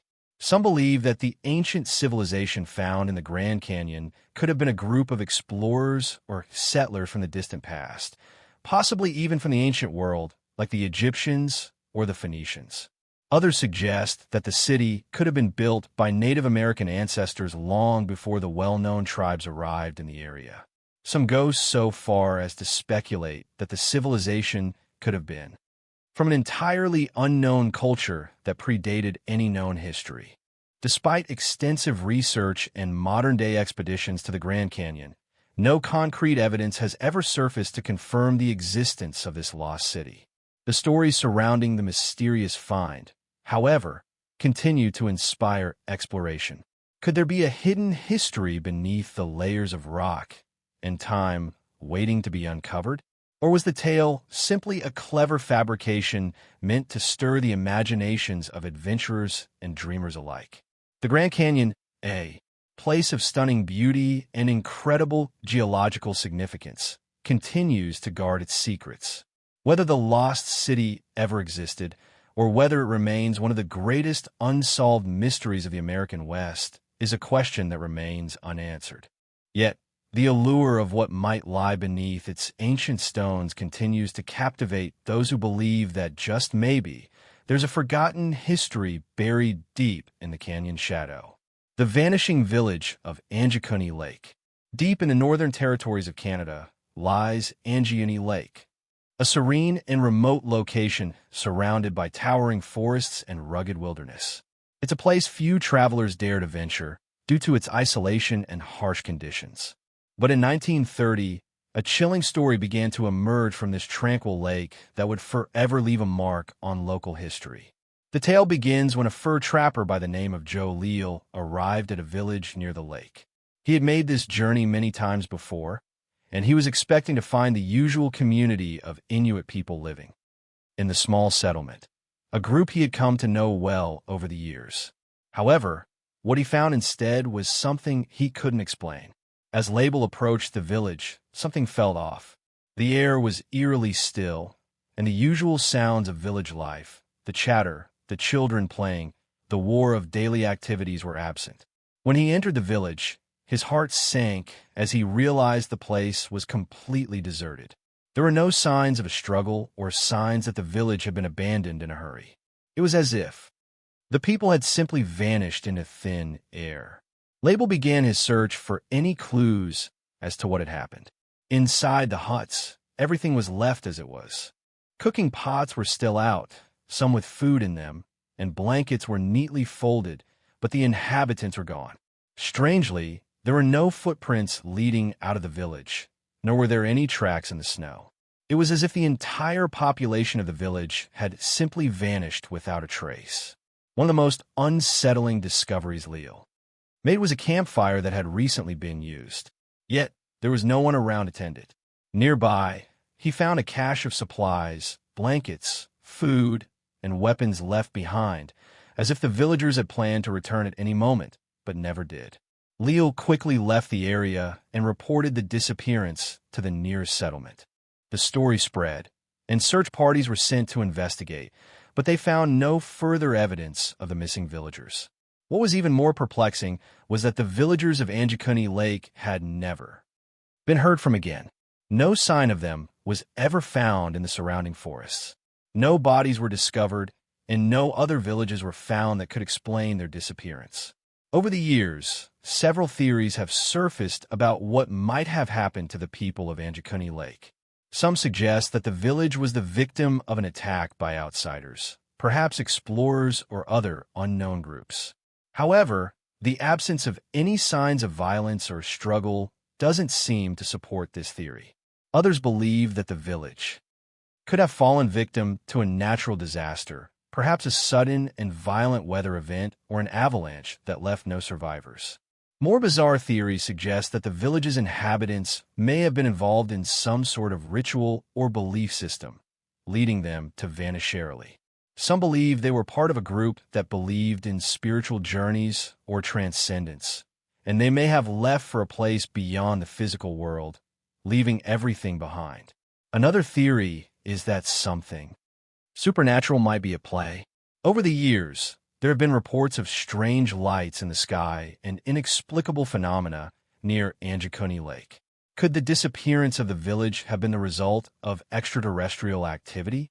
Some believe that the villagers were taken by beings from another world, leaving nothing but the mystery of their sudden disappearance. Despite numerous attempts to uncover the truth, the mystery of the vanishing village of Angikuni Lake remains unsolved.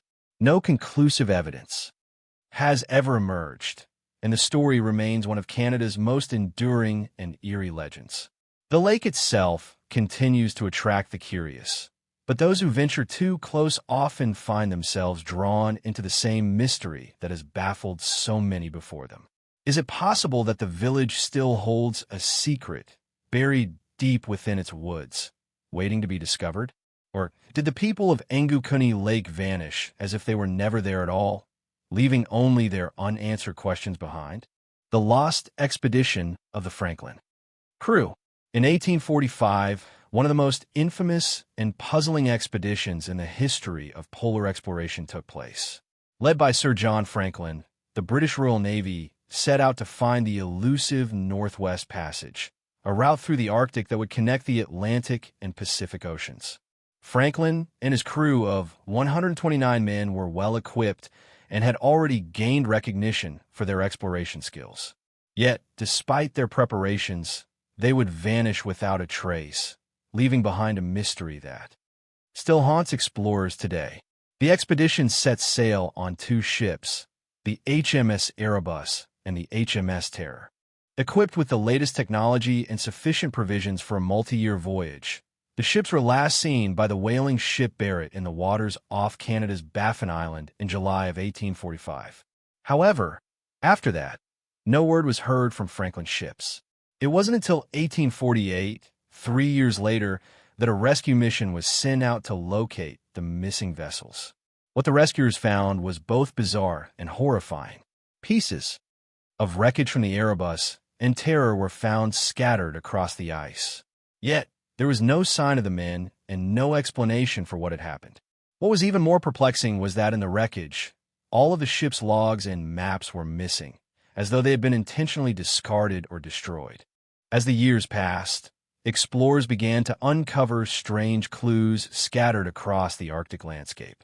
Many Inuit tribes in the region claimed to have seen the men of Franklin's expedition in the years following their disappearance, but their accounts were often dismissed by European explorers. Some reports suggested that the crew had resorted to cannibalism to survive the harsh conditions, while others spoke of strange sightings and encounters, including the discovery of human remains in areas that should have been completely inaccessible. In 1850, a group of searchers discovered a message that further deepened the mystery. It was found on King William Island, one of the last places the Erebus and Terror were thought to have been, and it contained a cryptic note. HMS Terror and Erebus abandoned. The 5th of May, 1848. No one has survived. The note suggested that the crew had managed to survive longer than initially thought, but they had ultimately given up hope of escape. Yet there was no indication of where the crew had gone after this point. Over the years, multiple expeditions and researchers have worked tirelessly to solve the mystery. In 2014, a breakthrough occurred when the wreck of the Erebus was finally located on the seabed of the Arctic Ocean just off the coast of King William Island. The Terror was found in 2016, just a few miles away. The ships were remarkably well preserved, but still no definitive answer was found to explain the disappearance of Franklin's men. Why did they abandon the ships? How had they managed to survive for so long in one of the most inhospitable places on Earth? And why were their remains never conclusively found? Theories about what happened to the Franklin crew abound, ranging from plausible to the bizarre. Some believe that the crew perished from a combination of exposure, scurvy, and lead poisoning from the poorly treated tin cans in which their food was stored. Others believe the men might have been trapped in the Arctic ice and became hopelessly stranded, resorting to extreme measures to survive, including cannibalism, which was hinted at in the evidence found later. Another theory suggests that the crew's disappearance was not simply the result of misfortune, but possibly a conspiracy or even sabotage. Was Franklin's plan to navigate the Northwest Passage doomed from a start? Or could there have been hidden sabotage by rival powers seeking to prevent British exploration of the Arctic? Some even argue that the crew encountered something inexplicable. Strange reports of ghostly figures and mysterious disappearances by other Arctic explorers point to the possibility that the region may have been cursed or haunted. Is it possible that the men encountered something beyond human comprehension in the frozen wasteland that led to their demise? The disappearance of Sir John Franklin's expedition remains unsolved, and its legacy lives on as one of the greatest mysteries of exploration. Despite the discovery of the wrecks, many questions still remain. The men of the Franklin expedition vanished in one of the most isolated and unforgiving regions of the Earth, and the story of their disappearance continues to spark intrigue and wonder. What exactly happened to Franklin and his crew? Why did they disappear without a trace? And is there something more to their fate that we have yet to uncover? The mystery of the lost Franklin expedition still calls out to explorers, historians, and dreamers alike. The ancient Quipu Code. Did the Inca have a language we still can't read? Hidden high in the Andes, the Inca Empire once stretched across vast territories, an empire of mountains, clouds, and mysteries. Unlike other great civilizations, the Inca left behind no written records in the way we understand writing. They had no alphabet, no scrolls, and no books. Yet they controlled millions of people, built incredible stone cities, and administered an empire with striking efficiency. So how did they manage such organization without written language? The answer may lie in a strange, almost forgotten system of knotted strings called quipus. At first glance, a queue looks deceptively simple. It's a cord with several other strings hanging from it, each tied with knots in different patterns. Early Spanish colonists, confused by these devices, described them as primitive calculators or tax records. For decades, historians agreed quipus were merely accounting tools. They were used to track llamas, harvests, and tribute, nothing more. But then the questions started to grow. There were too many of them. They were too complex. Some had over 1,000 chords with knots arranged in baffling sequences. Some seemingly mathematical, others oddly abstract. Why would such an intricate system be used just to count potatoes? In the 1990s, a breakthrough came when researchers discovered quipus that didn't seem to fit the numerical model. Some quipus contained repeating patterns, clusters of colors, and knots that seemed less like numbers and more like structured language. The knots weren't just tied for value, but for position, shape, and direction. In other words, these might not be calculators. They might be sentences. Imagine an entire language encoded not in letters or characters, but in color, twist, length, and fiber, like Braille without touch, or Morse code with texture. This meant the Inca may have had a form of writing all along, one that colonizers never understood, and that modern historians had long overlooked. Some scholars believe the Q system could store more than 1,500 unique words or ideas through combinations. The colors of the threads may have signaled categories: red for war, yellow for gold, green for agriculture. The fiber itself, cotton, wool, or hair, could add even more nuance. The direction of a knot's twist, clockwise or counterclockwise, might have indicated tense or tone. This wasn't a ledger. This was a language. Even more intriguingly, oral traditions of the Andes speak of quipu comics, specially trained individuals who could read the queue with their fingers, remembering long genealogies, histories, and laws. These people were respected, even feared. They were the record keepers, the archivists of a civilization without ink. And when the Spanish invaded, They saw quipus as symbols of pagan control and began burning them. Today, fewer than 600 original queues survive out of thousands that once existed. Many of those are damaged or partially incomplete. The Inca civilization was one of the most powerful in the Americas, and yet its true voice may have been erased by fire, but the mystery hasn't died. Recently, researchers using computer models have begun analyzing surviving quipus as if they were coded languages. Some believe there's a chance, just a slim one, that with enough surviving examples, we could eventually crack the pattern. Like the Rosetta Stone revealed the secrets of hieroglyphs. Maybe one day we'll uncover a Rosetta quipu, a dual recorded message that decodes the knots into understandable meaning. Until then, every surviving quipu is like a locked diary, silent, waiting, tied not just with thread, but with time itself. If this system truly is a lost language, then the Incas were not without writing. They were simply speaking in a way we still don't understand, which makes one wonder how many messages from the past are still tied up in string, hanging silently in museum drawers or dusty archaeological storage rooms. Could a full library of ancient Indian knowledge be sitting before us, coded, knotted, and unread? And if so, what secrets has it kept hidden for centuries? The disappearance of the Amber Room. One of the most legendary and puzzling disappearances in history revolves around the Amber Room, a masterpiece of Baroque art created in the 18th century. It was a room entirely adorned with amber panels, gold leaf, and mirrors, making it one of the most stunning examples of craftsmanship and luxury. Its creation was started in 1701 in Prussia and completed in 1711. Later, installed in the Catherine Palace of Tesar, Cuicello, near St. Petersburg, Russia. For centuries, the Amber Room was a symbol of opulence and artistic achievement. But in 1941, it vanished without a trace, and its whereabouts remain a mystery to this day. The Amber Room was a symbol of Russian heritage and was even dubbed the eighth wonder of the world. Its golden walls shimmered with the light from countless mirrors, and the amber panels, which were made from amber pieces from the Baltic Sea, seemed to glow with a warm golden hue.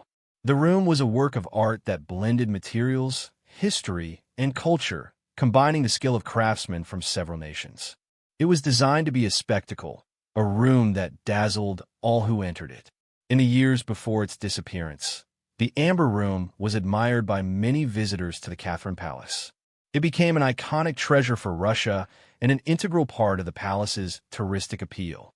However, with the outbreak of World War II, this jewel of the Tsarist era became a target. As the Nazis advanced through Europe, they had their eyes set on the riches of the Russian Empire, including the Amber Room. In 1941, as the German forces swept into the Soviet Union, they reached the Catherine Palace in St. Petersburg. The German military, led by General Georg von Ribbentrop, was keen to loot the palace for its treasures. The Amber Room was dismantled by the German soldiers, who carefully removed the precious amber panels and packed them up for transport. Despite efforts to hide or protect the Amber Room, it was taken apart and packed into crates, never to be seen again. The disappearance of the Amber Room has led to countless theories and speculations. Some believe that it was transported to Germany and hidden in a secret location, possibly in a mine or bunker. Others speculate that the Amber Room may have been lost during the chaos of the war, with its fate sealed by bombings or destruction. The reality, however, remains elusive. One of the most persistent rumors surrounding the Amber Room's fate is that it was stored in a secret location in Germany, possibly in a cave or underground chamber. Various locations in Europe have been suggested, but none have yielded any solid evidence of the room's remains. In 1945, near the end of the war, Allied forces captured many of the German officers involved in the looting, but no one could definitively say where the Amber Room had been taken. Over the decades, many people have claimed to have knowledge of its whereabouts. In the 1950s, a German officer named Walter Bernhard came forward with a story about seeing the Amber Room being hidden in a mine near the Baltic Sea. However, no evidence was ever found to corroborate this claim. Similar stories have surfaced in subsequent years, but none have led to the discovery of the missing room. In the 1970s, a group of treasure hunters embarked on an expedition to find the Amber Room, searching caves and mines across Eastern Europe. Despite their efforts, they returned empty-handed with no trace of the Amber Room to be found. The idea that the Amber Room might have been destroyed during the war is also a theory that has been widely discussed. The extensive bombing raids over St. Petersburg and other locations in the Soviet Union during World War II could have led to the destruction of the room, leaving only its ruins behind. In the 2000s, a groundbreaking discovery brought a small glimmer of hope. A set of clues from a former German soldier, believed to have been part of the looting party, led to a mine in Poland. Excavations took place, but after years of searching, the Amber Room was still nowhere to be found. Theories of its destruction, hidden storage, and even relocation to a remote castle continued to swirl around the mystery. The Amber Room's fate remains one of the greatest unsolved mysteries of World War II. What happened to the most beautiful room ever made? Was it lost to the ravages of war? Or is it hidden away, waiting to be discovered? And if so, where is the Amber Room resting somewhere, carefully preserved and waiting for a future generation to find it? Or was it destroyed beyond recognition during the chaos of the war? To this day, the mystery of the Amber Room continues to captivate historians, treasure hunters, and enthusiasts alike. The room with its golden walls and shimmering amber panels represents not only a loss of priceless art, but also a tantalizing riddle, one that may never be solved. The tunnels beneath Derinkuyu, a hidden city buried in the earth. Deep beneath the Anatolian plains of modern-day Turkey lies something most people wouldn't believe unless they saw it themselves. A place where entire communities once lived underground, not just in a few chambers, but in a full city carved straight into the earth. It's called Derinkuyu, and its existence opens up a mystery that has puzzled archaeologists, engineers, and historians for decades. This ancient subterranean city isn't a handful of caves. It spans at least 18 stories deep, large enough to house over 20,000 people along with their livestock, food supplies, and even places of worship. Entire ventilation systems were carved into the rock to circulate air. Rolling stone doors sealed off levels in case of invasion. There were schools, wells, wine presses, stables, everything needed for long-term life underground. And here's the strange part. We still don't know who built it or when. The first level of Derinkuyu might have been carved thousands of years ago, possibly as far back as 3000 BCE. But even that's debated. No written records exist from the time of its construction. No definitive signs pointing to the architects, just layer after layer of chambers cut with remarkable precision, winding down further than almost any other underground settlement we've found. And then there's the scale. To remove that much volcanic tough rock, without modern tools, without electric lighting, and without advanced ventilation, would have taken an extraordinary effort. Not just by a few families, but by generations of builders. Why would anyone go to such trouble? Some suggest it was a refuge from war. Others think it was protection against natural disasters like massive storms or intense heat. Still others whisper about ancient knowledge of environmental cataclysms or astronomical events passed down through oral tradition and forgotten texts. Could Derinkuyu have been a lifeboat from an earlier age? A place of survival against a danger now lost to time? Here's something even stranger. Derinkuyu isn't alone. The region of Cappadocia is riddled with hundreds of underground complexes. Some connect to each other through tunnels stretching kilometers across. The ancient engineers didn't just dig down. They built a hidden web, an entire underground network. It's as if they expected not just a moment of hiding, but a prolonged, organized retreat from the surface world. And over time, these cities were expanded and repurposed. Byzantine Christians later used them to escape persecution. Secret schools and churches were added, symbols of faith carved into walls. But that was long after the first builders had vanished. So now we're left with questions. How was it engineered without collapsing? Who had the knowledge, the labor force, and the purpose to create such a thing. Could they have been protecting something or hiding from someone or something? And the deepest parts have barely been explored. Some tunnels remain sealed. Others are too dangerous to access. Stories tell of researchers descending too far, only to find dead ends or passageways that twisted away into darkness, impossible to map. Some even claim the tunnels continue far beyond what's been officially recorded, possibly connecting to older, even deeper cities that have never seen light. There's something unsettling about it all. The silence of the stone walls, the air that doesn't move, is a realization that entire lives were lived beneath your feet, and that you might be walking above an entire world that has never been fully revealed. Could Darren Kuyu have been a memory of a forgotten era, a survival chamber from a time of chaos? Or is it something even more mysterious? Evidence of a civilization we no longer remember, but that once knew secrets we've since lost. One thing is certain, it wasn't meant to be just a shelter. It was a city, a system, a mystery buried deep in the ground. And maybe, just maybe, it still holds answers no one has yet dared to uncover. The vanishing walls beneath the Great Salt Desert. Deep beneath the parched, sun-bleached surface of a dashed caviar, Iran's vast Great Salt Desert lies a mystery that has baffled scientists and explorers for decades. This enormous salt flat stretches for hundreds of kilometers, barren, cracked, and lifeless. But recent ground-penetrating radar surveys have revealed something impossible. Rectilinear structures buried deep under the salt. Walls, ruins, corridors, not natural formations, but symmetrical stone-built structures lying dozens of meters below the surface, arranged in a grid-like fashion. Their alignment suggests planning, architecture, and possibly an ancient city long buried by time and salt. And the strangest part, there are no historical records of any civilization building anything there. No ruins on the surface, no mention in Persian chronicles. It's as if whatever existed there was not only buried, but deliberately erased.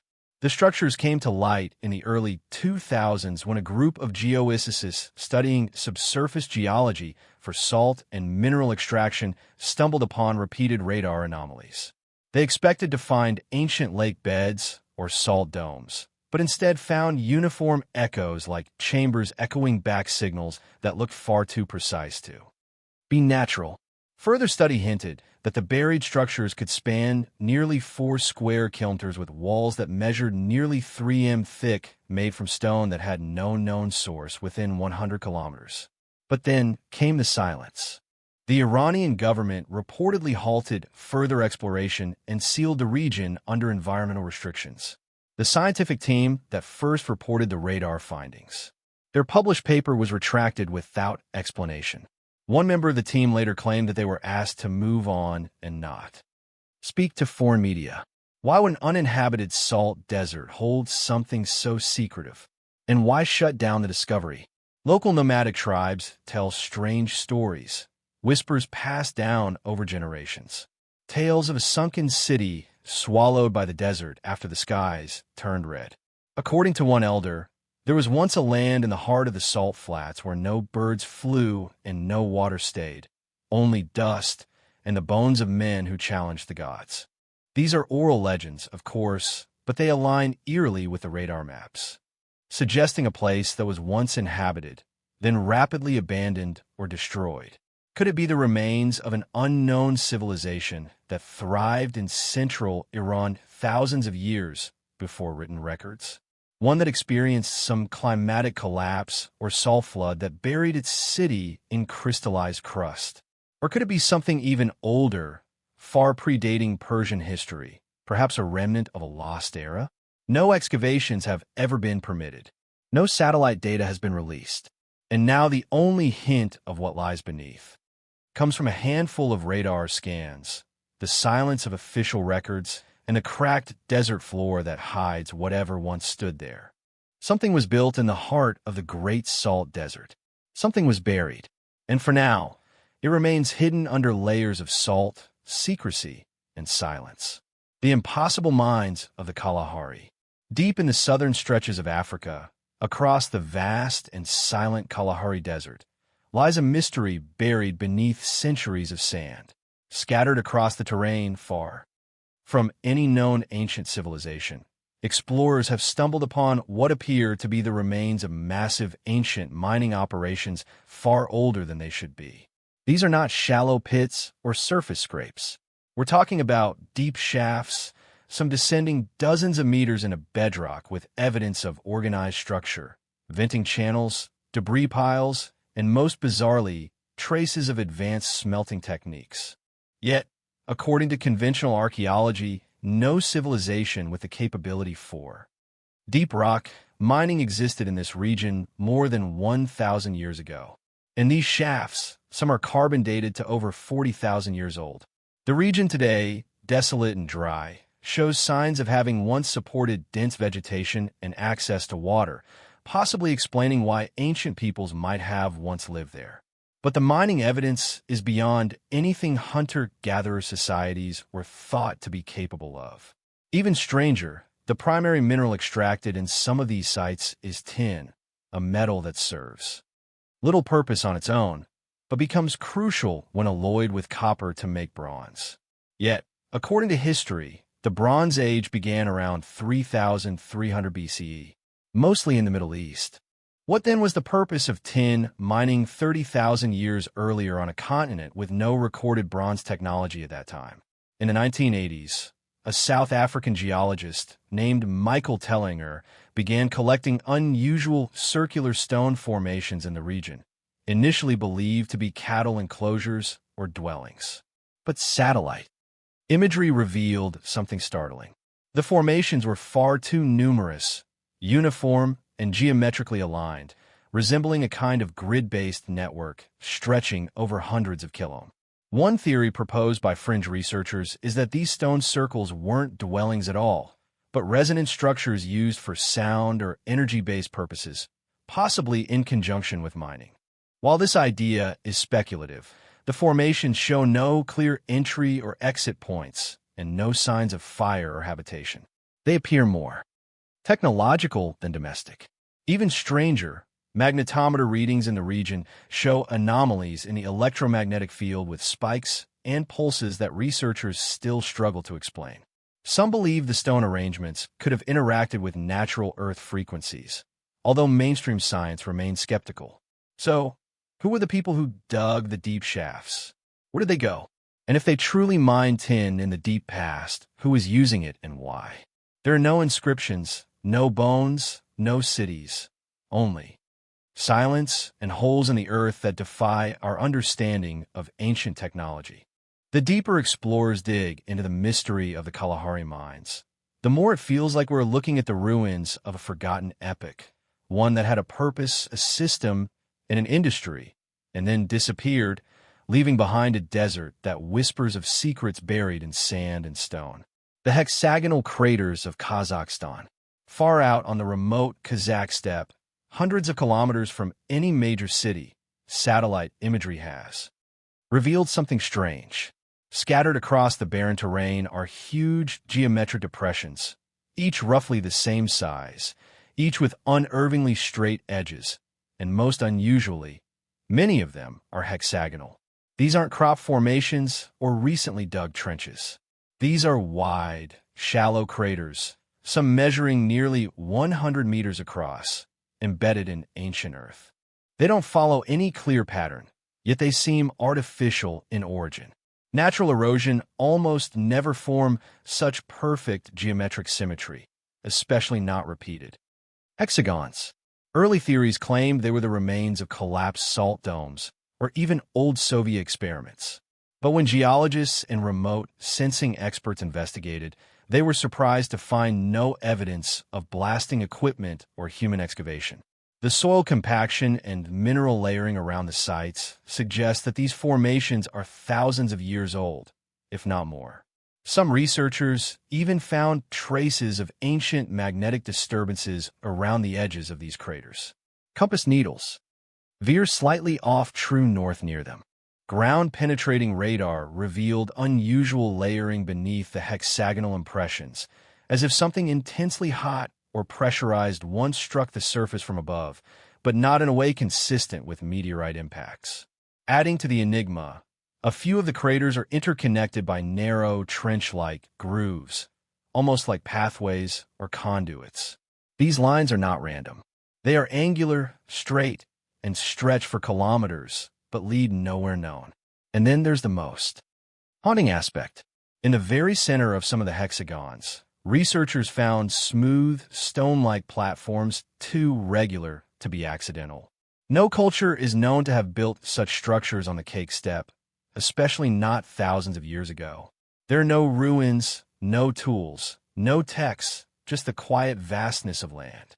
And these geometrical scars, silent and unexplained, satellite archives from earlier decades show these shapes were already visible in aerial photographs as far back as the 1940s. They haven't changed. They haven't grown over. The land around them is alive, but the craters remain static, like imprints in memory itself.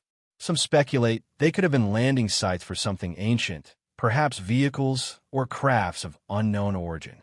Others think they were part of a now-lost mathematical or astronomical observatory, a grand geometric alignment etched into the earth for reasons long forgotten. But without artifacts or even oral legends from the region, there's nothing to explain how they came to be or what they were used for. All we know is this. The further the camera zooms out, the more of them appear. Dozens, then hundreds, like a forgotten map drawn in silence. Hexagon after hexagon across the endless grasslands. What purpose do they serve? Who made them? And how and why does the earth beneath them still seem disturbed? The Whispering Rock of Yakushima. Deep in the emerald forests of Yakushima Island, Japan, where thousand-year-old cedar trees stand like ancient guardians and moss coats every stone, a strange phenomenon has quietly puzzled researchers, monks, and locals alike for decades. It centers around a single solitary boulder known only as the Whispering Rock. Hidden off the path beyond the tourist trails and dense groves, this smooth, dark gray stone rests in a natural clearing. It's not particularly large or dramatic, just an oval-shaped granite slab worn flat on the top, as if something once pressed down hard upon it. But if you sit on the rock during certain times of day, particularly just after rainfall or in heavy fog, you may begin to hear something that doesn't make sense. A whisper, not a breeze, not birds, not insects, but a low, layered murmur like dozens of voices speaking just out of range of understanding. The sound seems to come not from the forest around you, but from within the stone itself. The earliest written mention comes from an Edo period monk who described the location as the seat of many spirits speaking in silence. He claimed the rock held the memories of ancient people, long vanished, and that the forest chose to keep them hidden in stone. Modern scientists have tried to explain it. Acoustic engineers visiting the island in the early 2000s placed sensitive audio devices near the rock and picked up unusual low-frequency vibrations that occurred only at specific humidity and temperature levels. One theory suggests the rock's unique mineral structure combined with the surrounding forest canopy creates a sort of natural resonator amplifying and reflecting distant sounds in a warped echoing pattern. But there's one problem. The voices don't seem to match any environmental source. They aren't echoes of footsteps, wind, or wildlife. The frequencies don't repeat like natural waves. Some even appear structured like rhythmic syllables without language. Several recordings captured by independent visitors contain subtle patterns, repeated pulses, and tonal shifts, almost like someone trying to speak from somewhere else. The rock is also always cool to the touch, even under direct sun. Locals say it's alive, but asleep. Some believe the stone was once part of a much larger structure, possibly something buried beneath the forest floor that predated even the oldest trees of Yakushima. Occasionally, researchers have reported short-term memory lapses or sensations of intense déjà vu after sitting on the Whispering Rock. One man claimed he vividly saw visions of people dressed in unfamiliar robes, walking silently through the woods, carrying what looked like scrolls made of stone or metal. But when he opened his eyes, the forest was still. No ruins had been found nearby. No artifacts, nothing to tie the rock to any known civilization.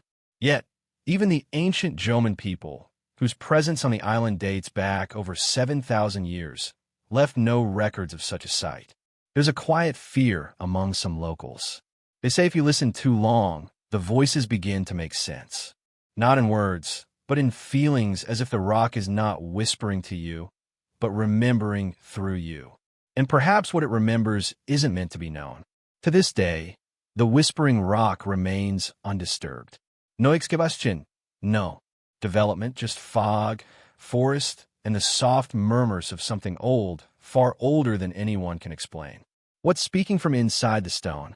And more importantly, who or what is listening back? The forgotten grid beneath Lake Tozawa. Nestled high in Japan's Akita Prefecture lies Lake Tozawa, a stunning volcanic crater lake known for its extraordinary depth and strangely vivid blue water. At nearly 423 m deep, it's Japan's deepest lake. But it's not just the depth that has baffled scientists and explorers for decades. It's what may lie beneath that smooth surface. An unexplained geometric grid so precise, so large, and so hidden that most people don't even believe it exists. The lake is mostly untouched, surrounded by steep cliffs, thick forests, and ancient legends. The surface reflects the sky like a perfect mirror, but deep sonar scans done sporadically over the last 50 years have hinted at something unexpected resting on the lake bed. Not debris, not sediment formations, but a pattern, a network, a grid of right-angled structures stretching over an area larger than any natural geological formation should allow at that depth. It started in the 1970s when a small university team ran experimental sonar sweeps for aquatic life. The scans returned anomalies they couldn't explain. Large flat surfaces and sharp corner drop-offs unlike anything naturally found in volcanic lake beds. At first they suspected an error, but later dives by remote submersibles decades later confirmed the same. There appeared to be a rectangular pattern on the bottom, like ancient roads, like buried architecture. But how could that be? Lake Tozawa has no known history of settlements beneath it. The area has been volcanic for thousands of years. It should be nothing but basalt and ash. Even stranger is that magnetic readings near the center of the lake fluctuate dramatically. Compasses become erratic. Radio signals distort. Several drone missions in recent years failed to return, vanishing beneath the water without trace. Theories began to circulate, not just of a lost city, but of a forgotten technology, something intentionally concealed. A leaked report from a deep Earth scan in 2014 hinted at a metallic lattice embedded far below the lake's basin, following the exact same grid shape seen in sonar. This pattern was estimated to span nearly 2 kilometers in diameter, with precision spacing almost like a motherboard etched into the crust of the Earth. Yet there is no known source, no known culture, and no volcanic process that can explain the formation. Locals speak softly of it. Some say the lake was once the home of a deity who guarded ancient knowledge, and that the water itself was placed there to bury it, like a lid on a sealed vault. Others talk of strange dreams experienced after sleeping too close to the shoreline. Dreams of vast underground halls with glowing ceilings, long stairways spiraling downward, and voices speaking in languages that have never been heard before. A few researchers try to map the anomaly using advanced LAR from aircraft, but the blue of the lake absorbs too much light. Whatever lies beneath refuses to be clearly seen. It's as if the Earth wants it forgotten. And then there's the temperature. Despite its depth, the bottom of Lake Tozawa remains unnaturally warm by as much as 8 to 10 degrees Celsius more than expected. There is no thermal vent. No geothermal explanation. It's just warm. One diver described the descent as dropping into silence. The kind where your ears don't just ring, they ache. His team got as close as 100 meters from the bottom before their cameras abruptly cut out. He recalled, seeing faint angular outlines in the darkness, lines too straight to be natural, disappearing into the murk. No one has reached the floor since. No full exploration has ever been allowed. And now strange requests from private firms have started showing up asking for exclusive rights to explore the lake with classified equipment. Local officials won't say who or why. So, what is the grid beneath Lake Tozawa? A ruin, a machine, a buried city? Or could it be something even older than humans? Still powered, still waiting, still hidden beneath the Watt's perfect blue silence? The forgotten labyrinth beneath Cree. There are ruins that whisper, but few whisper as eerily or as persistently as those buried under the Greek island of Cree. For decades, archaeologists believed they had mapped the majority of CIT's ancient ruins. Yet, in 1900, when British archaeologist Arthur Evans began excavating the sprawling ruins of Nos, what he uncovered challenged the very limits of known history. Beneath the palace, hints emerged of something deeper, something far older. Not a second palace or burial chamber, but a twisting underground network, a labyrinth. Local legends for centuries had told of this labyrinth, a vast underground maze said to house the Minotaur, a creature half man, half bull. Most scholars dismissed the story as myth, but the real puzzle wasn't the beast. It was the structure itself. Because beneath Noos were narrow, winding corridors carved with an uncanny precision that defied their supposed Bronze Age origin. No one could say who had carved them or why or how they had been sealed so seamlessly that they disappeared from memory. In 2018, a team of remote sensing experts from a European university conducted ground-penetrating radar scans near numbers. Their data revealed several anomalies, voids, some vast, others maze-like in design, lying deeper than expected beneath the bedrock. But when a permit request to excavate was filed, the Greek government denied access, citing cultural sensitivity. No explanation followed. Even more bizarrely, in the 1960s, an English explorer named Nicholas Hammond claimed to have entered a previously unknown subterranean section near Gordon, 50 kilometers from Noos. What he described was not a natural cave or a mine. It was a corridor, narrow, cold, and echoing with unnatural silence. The walls, he said, were engraved with strange symbols. Not Greek, not Minoan, but something entirely foreign. We tried to revisit the site weeks later with the team. The entrance had collapsed. Another theory emerged in the 1980s when a retired French military engineer proposed that the labyrinth was not merely a myth, but a highly advanced underground complex designed to manipulate sound. He claimed that low-frequency tones like those created by ancient horns or wind instruments could travel through the chambers and trigger strange resonance patterns. Sound that confused, disoriented, or entranced. Sound that created the illusion of monsters in the dark. None of these theories were accepted by mainstream academia, but none could be disproven either.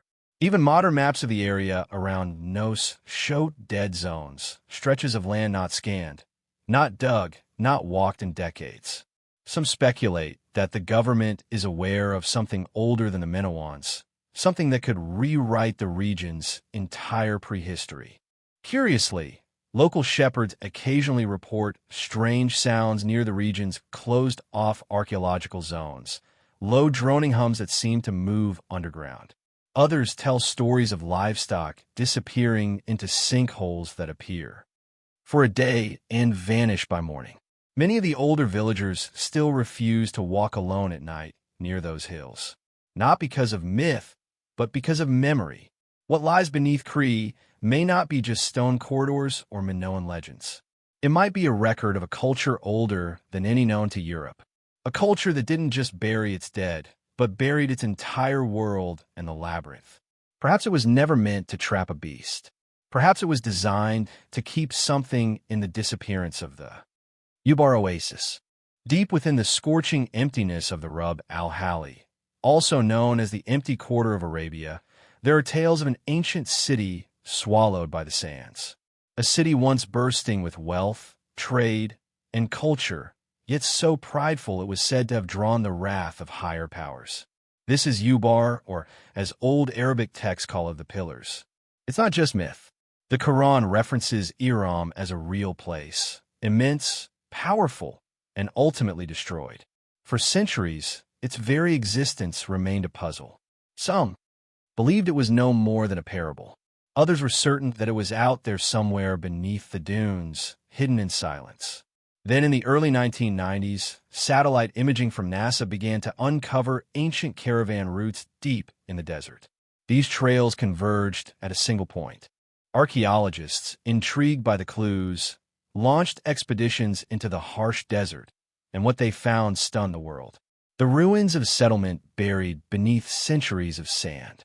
This site, known today as Sur, contained a massive stone fortress-like structure and evidence of a once thriving community centered around a life-giving oasis. It matched the ancient descriptions of Abor almost too well. The city appears to have collapsed into a massive limestone sinkhole. Its very center caved in and lost. The cause remains debated.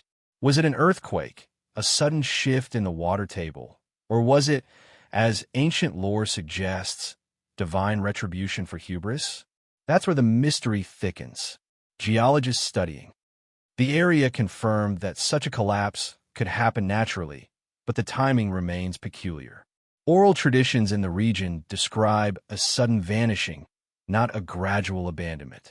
A place teeming with camels, traders, and treasures simply vanishing overnight. There are no clear signs of battle, fire, or plague. Just silence.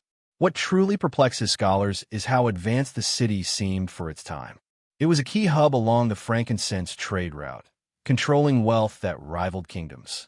Its architectural features, water management systems, and social organization suggest a high level of sophistication, not something built in isolation. Even now, only parts of the ruins have been excavated. Beneath the desert, more secrets likely remain. Was this truly Ur or another city entirely? And if it was Ur, why was such an influential hub left out of most historical records only to live on in myth? Some archaeologists suggest that Abor was not a city, but a region, perhaps a network of settlements connected by trade and common culture. If true, then the collapse of Sur might be only one piece of a much larger puzzle. Other clues found in ancient manuscripts point to lost cities hidden beneath different parts of the Arabian sands. Cities yet to be found, each holding its own piece of the story. Satellite scans have continued to reveal odd patterns beneath the surface of the Rub al-Khali. Unnatural lines, rectangular formations, and magnetic anomalies. Too structured to be random, but too eroded to be easily interpreted. Exploration is difficult. The desert is one of the most inhospitable places on Earth, with shifting dunes that can bury ruins in weeks. So what happened to Ubar? Was it a real city destroyed by a natural disaster? A cautionary tale woven into legend? Or does it still lie beneath the sands? Its full story yet to be unearthed. As expeditions press deeper into the empty quarter, we may be on the edge of rediscovering a forgotten civilization. One whose collapse may hold lessons we've yet to understand. The tomb beneath no one's kingdom. The unclaimed sarcophagus of Helwan. In the vast deserts just south of Cairo, not far from the edges of ancient Memphis, there lies a lesser-known necropolis known as Helwan. It stretches for miles, filled with weather-worn tombs and broken stone structures that most visitors never hear about. Unlike the Great Pyramids that draw crowds, this place rests quietly under the sand, hiding something that has left archaeologists whispering for decades. In 1942, a team of Egyptian researchers uncovered a buried chamber that seemed older than most of the surrounding tombs. Deep underground, under layers of rubble and sand, they found a sealed sarcophagus, massive, undecorated, and made of a dense black basalt. It had no markings, no inscriptions, and no signs of ownership. That alone was unusual. In ancient Egypt, almost everything was labeled: names, dates, titles, prayers. But this sarcophagus was silent. When the team finally opened it, they found a mummified body inside, but the burial did not match any known royal custom. The wrappings were strange. The amulets placed along the body didn't follow any clear sequence. The body itself was preserved unusually well, but there were no records, no scrolls, and no evidence to link the man inside to any pharaoh, priest, or noble lineage. The tomb didn't belong to anyone. For years, researchers tried to place the burial within the known dynasties. Was it a forgotten prince? A disgraced noble? A high priest whose name had been erased? But carbon dating placed the burial somewhere between 2700 and 2600 BCE, possibly during the transition between Egypt's second and third dynasties. That's a period clouded in historical confusion. Even Egyptologists admit they don't fully understand what happened during those centuries. Kings ruled for brief periods. Civil unrest likely occurred. Records from that time are few and contradictory. This man, whoever he was, seemed to have been buried with care deep underground in a private chamber that had been deliberately hidden, not looted. But why was his identity completely erased? Even stranger were the items found near the tomb. Among the debris were fragments of tools made from a dark stone-like material that didn't match any known local quarry. Some of the stone seemed melted or burned at extremely high temperatures, far beyond what was possible with ancient Egyptian technology at that time. The tools weren't recognizably Egyptian in shape or style. One even resembled something like a blade, curved and tapered but not made from bronze, copper, or flint. A few small metal fragments were recovered as well, but tests revealed an alloy not typical of Egypt's known metallurgical practices. It contained traces of vanadium, rarely used in the ancient world. To this day, no one knows how those materials ended up in the burial chamber or who brought them there. There are no other tombs like this one in Helwan. It stands alone, built with greater effort, using heavier stone and buried deeper than anything else in the area. And yet, it has no royal markings. It's as if someone of enormous importance was buried there, but everyone was ordered to forget. Some historians have theorized that this was the burial of a usurper, someone who took power in a forgotten civil conflict and was later erased from history. Others argue it might have been a member of a pre-dynastic civilization that existed before the unification of Egypt. Someone powerful enough to warrant a monumental tomb, but ultimately lost to time. There is even a fringe theory that the man entombed was not from Egypt at all, that he came from outside bringing strange tools and knowledge, and was buried in secret by a group that wanted his memory protected or hidden. Another unexplained detail: the orientation of the tomb. Unlike most burials of that era, which align east-west toward the rising and setting sun, this sarcophagus faced true north with uncanny accuracy. Only advanced surveying tools or celestial knowledge could have created that alignment. Some researchers have quietly questioned whether this indicates knowledge of the stars that exceeds what's been attributed to that time.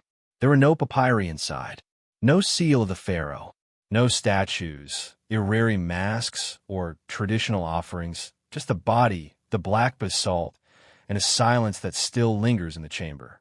The Egyptian authorities resealed the tomb in the 1960s after further digs yielded nothing conclusive. It has remained mostly undisturbed ever since. Today, the location is known to a few scholars, but it is rarely spoken of in public. It doesn't appear in most archaeological maps. It's as if it's been quietly forgotten again, deliberately or not. Some say the burial is evidence of a lost dynasty. Others believe it marks the grave of someone erased during one of Egypt's internal collapses. But the more daring theories suggest something much older, perhaps even prehistoric. A man from a forgotten age, carrying knowledge or technology that did not survive the rewriting of history. Whatever the truth may be, the unclaimed sarcophagus of Helwan remains untouched. A monument to a man without a name and a mystery that refuses to be placed in any category. Maybe that's how it was intended all along. Not to be solved, not to be named, but simply to endure. Locked in stone, hidden in silence, and buried beneath no one's kingdom. The Voyage manuscript, an ancient text written in an unbreakable code for over 600 years. One of the most baffling and unsolvable mysteries in the world has been the Voynich manuscript. This ancient book filled with strange, indecipherable text and bizarre illustrations has confounded linguists, cryptographers, and historians alike. The manuscript is thought to date back to the early 15th century, though its true origins remain a mystery, and it has never been definitively understood. The manuscript is named after Wilfrid Voynich, the antiquarian who purchased it in 1912. However, the manuscript's origins long predate him. It is believed to have been created by an unknown author written in an entirely unique and mysterious script that has never been seen anywhere else in the world. The text appears to be a complex language, but no one has ever been able to decode it. The Voynich manuscript contains hundreds of pages, and its contents are both perplexing and surreal. The book features intricate drawings of plants that do not appear to match any known species, bizarre astrological charts, and strange depictions of human figures engaged in unexplainable rituals. There are images of women bathing in green pools and odd symbols scattered throughout the pages, further adding to the enigma. For centuries, scholars and cryptographers have tried to make sense of the manuscript. Some believe it is a coded text, perhaps a lost language or a complex cipher, while others have speculated that it could be a work of alchemy, a book of ancient medical knowledge, or a guide to an esoteric spiritual practice. Yet, despite decades of effort, no one has successfully deciphered the meaning of the text, leading many to wonder whether the manuscript is simply a hoax, a product of medieval creativity without real meaning. In the early 20th century, modern cryptographers and computer scientists took up the challenge, analyzing the manuscript with the latest technology. Yet, even the most advanced algorithms failed to crack its code. Some have pointed to patterns in the text that suggest it is not a hoax or random gibberish, but rather an intentional and highly structured system potentially containing knowledge that remains locked away. One of the most perplexing aspects of the Voynich manuscript is its mysterious origins. How did a book written in an unknown language end up in the hands of Wilfrid Voynich? And how did it survive through centuries without its secrets being uncovered? The manuscript was likely written in the early 1400s, and it appears to have been passed through various hands over the years. Some suggest that it was created by an individual or a group with specialized knowledge, but others believe it may have been commissioned by an organization, perhaps even an early secret society. The book's journey through history is almost as mysterious as its content. At various points in time, it was owned by famous individuals, including the Holy Roman Emperor Rudolph II, who believed it to be a work of great importance. Over the centuries, the manuscript passed through a series of owners, but it wasn't until the early 20th century that it was brought to widespread attention. Theories abound about the purpose of the manuscript. Some scholars believe it was a pharmacopoeia or herbal text with the strange plants depicted in the illustrations possibly being real, but unidentified species. Others suggest it is a coded work of alchemy, a guide to secret knowledge about the natural world and the universe. Still, others think the manuscript may be a more mystical or spiritual work. The strange illustrations could represent some form of ancient lost religious practice or a meditative journey. The mysterious symbols might be an early form of a secret code used by a forgotten group or society. Despite all these theories, no one has been able to prove the manuscript's purpose or its origin. What makes the Voynich manuscript so fascinating is its resistance to understanding. It is a puzzle that, despite the efforts of the world's best minds, remains unsolved. Is it a book of ancient knowledge hidden away from the world? Or is it a hoax? A work of medieval fantasy with no deeper meaning? Whatever its true purpose, the Voynich manuscript remains one of the most intriguing and elusive mysteries in history, and it seems that its secrets will remain locked in time for the foreseeable future. The manuscript is currently housed in the Bein Rare Book and Manuscript Library at Yale University, where it continues to draw curious scholars and researchers from around the world. Do you see the true story behind the manuscript remains as elusive as ever, keeping its secrets buried deep within its pages? Will we ever decipher the code? Or is the Voynich manuscript a mystery that is meant to stay unsolved forever? The Ta-Hum, the unexplained sound that drives people crazy. In the quiet, scenic town of Talos, New Mexico, residents and visitors have been reporting a strange and persistent low-frequency hum for decades. This bizarre sound, which is often described as a droning or buzzing noise, is audible only to some people, and no one seems to know its true origin.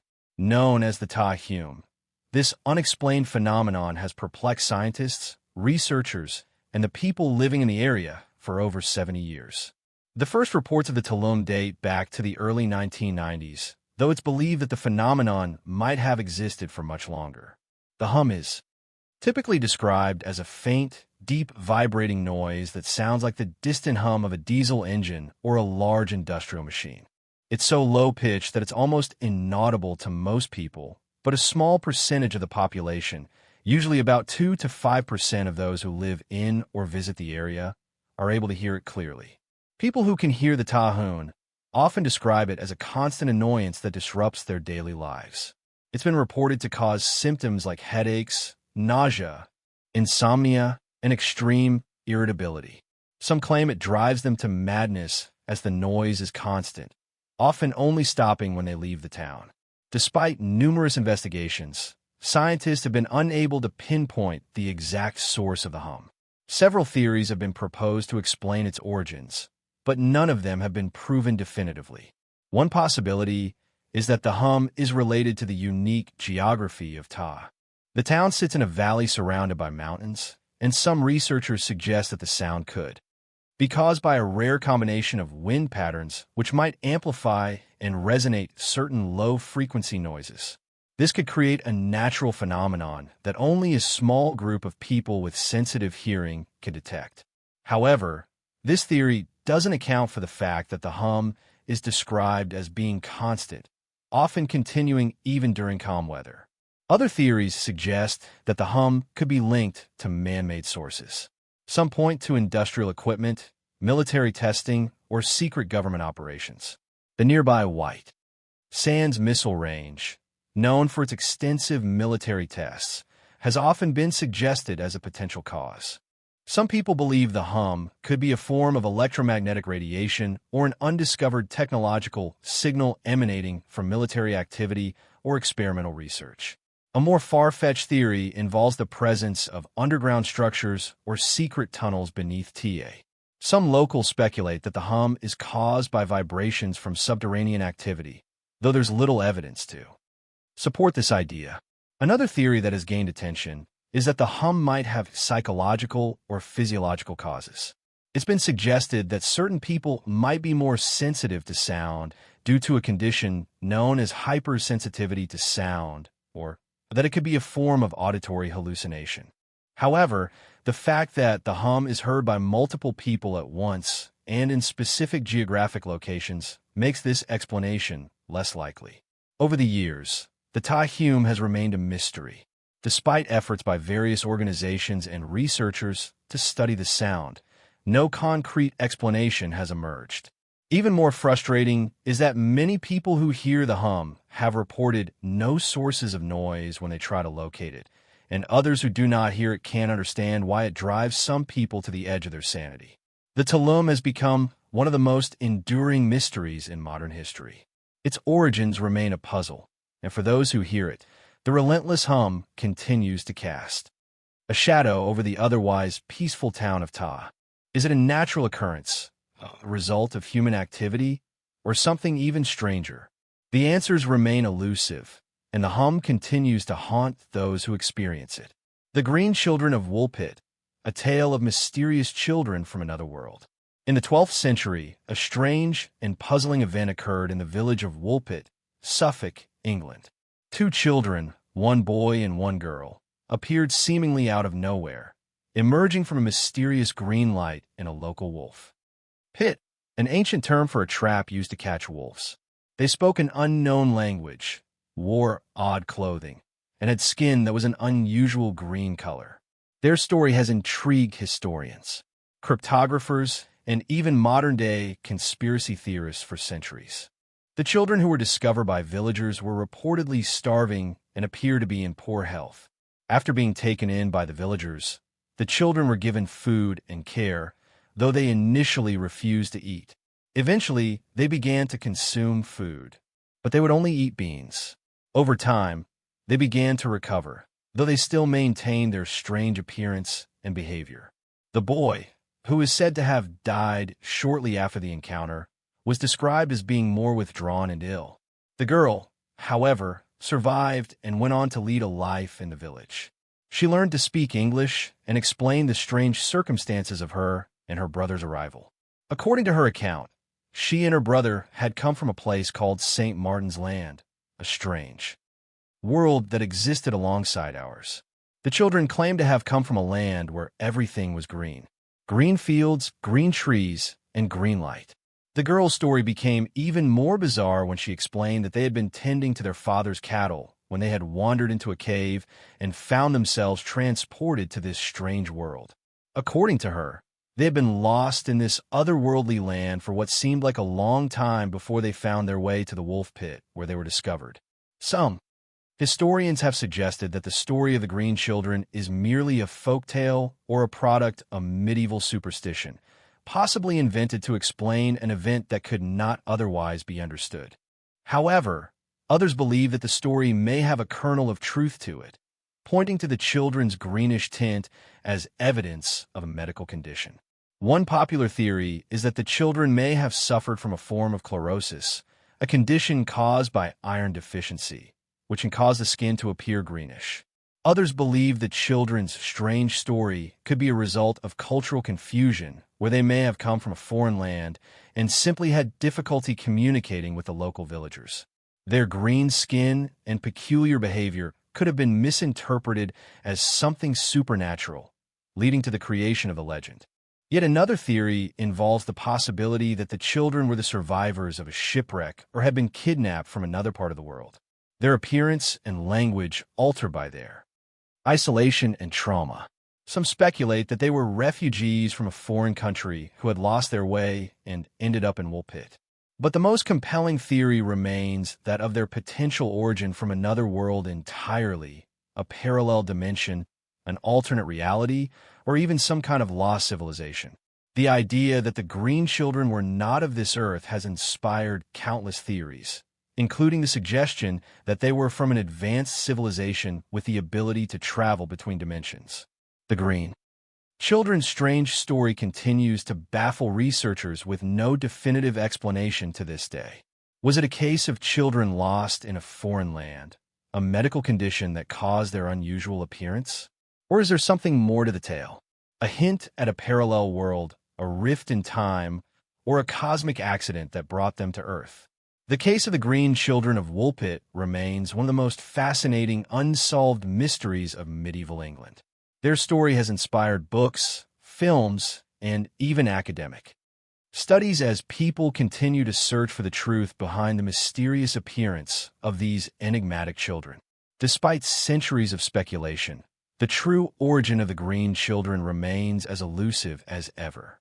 Was their tale a simple myth, or did they truly come from another world?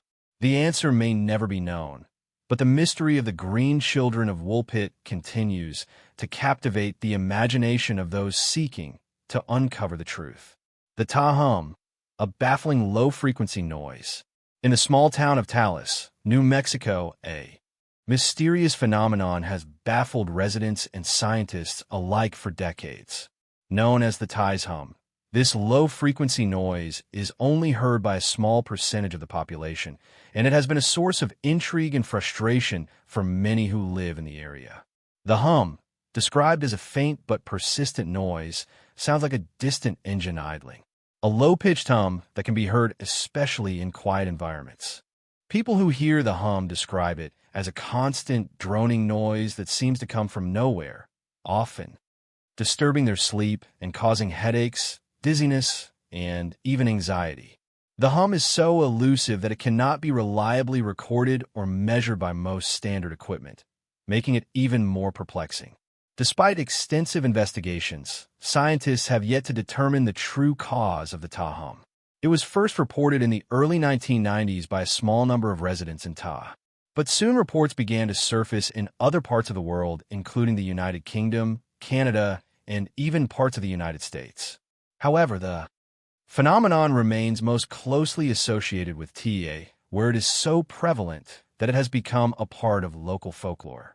Researchers have attempted to pinpoint the source of the hum, but no clear explanation has emerged. One theory is that the noise could be caused by industrial machinery, such as air conditioning units, power plants, or oil refineries, though there is no known industrial facility in the area that could explain the sound. Some speculate that it could be related to electromagnetic interference or radio signals, while others have proposed that it might be linked to military activities or secret government experiments, particularly due to the proximity of military testing sites like the White Sands Missile Range.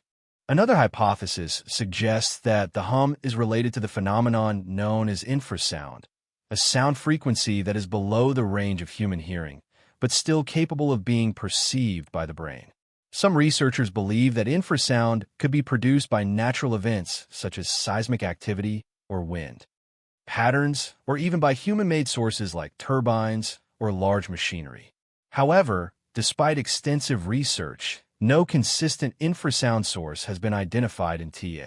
Some believe that the hum could be a psychological phenomenon, with the sound only being perceived by certain individuals who are particularly sensitive to it. Psychological theories propose that it could be a form of tinnitus, a condition where the individual hears a ringing or buzzing sound in their ears. Though the Ta hum has been reported to be a low-frequency noise that does not match the typical characteristics of tinnitus. This theory suggests that the sound may be related to stress, anxiety, or environmental factors that trigger auditory hallucinations in vulnerable individuals. There are even more unusual theories about the Ta hum, ranging from the supernatural to the extraterrestrial. Some residents of Taos believe that the hum is linked to UFO activity, speculating that it may be a signal or transmission from extraterrestrial visitors. This theory is fueled by the area's history of UFO sightings, including reports of strange lights in the sky and unexplainable aerial phenomena. Could the Ta hum be an alien signal, a form of communication, or a warning from beyond our world? Despite numerous investigations by local authorities, scientists, and even amateur sleuths, the source of the Ta hum remains unknown. While some residents have gotten used to the sound, others continue to seek answers, and the phenomenon remains a defining mystery of the town. Whether it's a natural phenomenon, a psychological anomaly, or something far stranger, the Ta hum continues to elude any definitive explanation. The phenomenon has since become a part of Talas's identity, with visitors to the town often inquiring about it. While some residents can't hear it all, others say they've lived with the hum for so long that it's become a part of their everyday experience. However, for those who hear it, the noise remains an enduring source of frustration and confusion. Is the Ta hum simply an auditory illusion? Could it be a rare environmental phenomenon, an undiscovered sound produced by natural forces? Or is it something far more mysterious, linked to secret military experiments, extraterrestrial activity, or a rift in the fabric of reality itself? The truth behind the Ta hum remains a mystery, and it is one that may never be solved. The disappearance of a USS Cyclops vanishing without a trace. In 1918, one of the most baffling disappearances in maritime history occurred. The mysterious vanishing of a USS Cyclops, a massive U.S. Navy ship that seemingly vanished without a trace during its voyage across the Atlantic Ocean. The ship's disappearance has remained unsolved, contributing to a century-long mystery that continues to intrigue investigators, historians, and conspiracy theorists alike. The USS Cyclops was a collier ship used by the U.S. Navy during World War I to transport coal to fuel the fleet. The vessel was over 500 feet long and capable of carrying more than 10,000 tons of coal. It was one of the largest ships in the U.S. Navy at the time and had a crew of over 300 men. In early 1918, The ship set sail from the island of Barbados in the Caribbean headed toward Baltimore, Maryland with a full load of coal. The voyage was not expected to be particularly dangerous, and the ship had made numerous successful trips in the past. However, after the Cyclops left Barbados on March 4, 1918, it never arrived at its destination. The last communication from the ship came on March 9 when the captain, Lieutenant Commander George Worley, sent a routine radio message indicating that everything was proceeding smoothly. But after that, no further signals were received, and the ship vanished without a single distress call or trace. The search for the Cyclops began almost immediately with the U.S. Navy deploying numerous ships and aircraft to comb the vast stretch of the Atlantic Ocean. Despite an extensive search operation that lasted for weeks, no wreckage, debris, or survivors were ever found. The disappearance of the Cyclops remains one of the greatest unsolved maritime mysteries in history, and it is often cited as a key event in the series of unexplained disappearances in the Bermuda Triangle. Several theories have been proposed to explain the ship's disappearance, but none have been conclusively proven.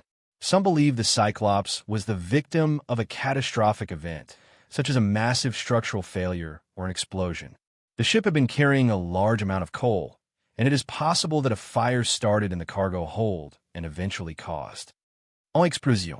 However, this theory is contradicted by the fact that the Cyclops had a very capable crew and well-established safety protocols, which would have likely prevented such an incident.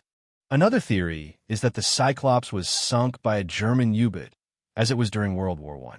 The U-boat were known to target ships in the Atlantic, and the Cyclops would have been a prime target due to its size and importance to the U.S. Navy. However, no evidence of a U-boat attack has ever been found, and it seems unlikely that the Cyclops would not have sent a distress signal if it had been attacked. Some have suggested that the Cyclops fell victim to the powerful currents and unpredictable weather patterns of the Bermuda Triangle, an area in the Atlantic Ocean known for mysterious disappearances. The Bermuda Triangle is often associated with ships and aircraft vanishing without a trace, and many theorists believe that the ship could have been caught in a sudden violent storm or even a whirlpool, leading to its sinking. However, there is no conclusive evidence linking the Cyclops to the Bermuda Triangle, and the ship was traveling far north of the Triangle's most notorious region at the time of its disappearance. Others have speculated that the Cyclops was the victim of foul play, possibly involving sabotage or mutiny. Some researchers point to the fact that the ship's captain, Lieutenant Commander George Worley, was known to have had previous disciplinary issues, including an alleged history of insubordination. Could there have been a conspiracy to sink the ship, perhaps involving crew members or outside forces? The mystery surrounding the Cyclops also contributes to the broader intrigue surrounding the lost fleet of the Bermuda Triangle, a group of ships and aircraft that have vanished mysteriously in the region over the years. While the Cyclops was not directly in the Bermuda Triangle when it disappeared, its vanishing has nonetheless become part of the mythos surrounding this area, with many wondering if there could be a connection between these unexplained disappearances.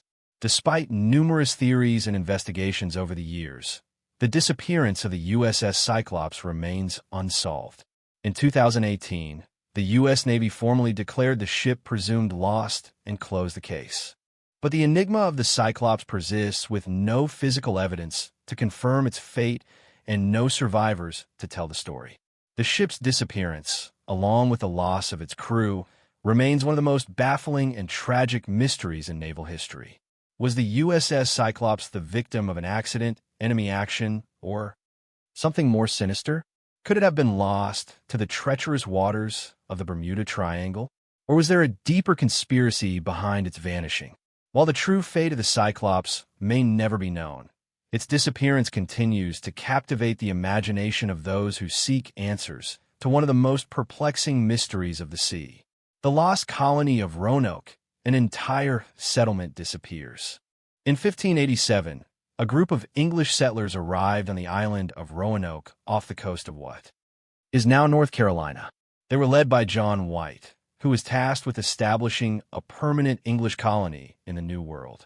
But when White returned 3 years later in 1590, he found that the colony had vanished, leaving behind only one cryptic clue: the word Croatuan carved into a post.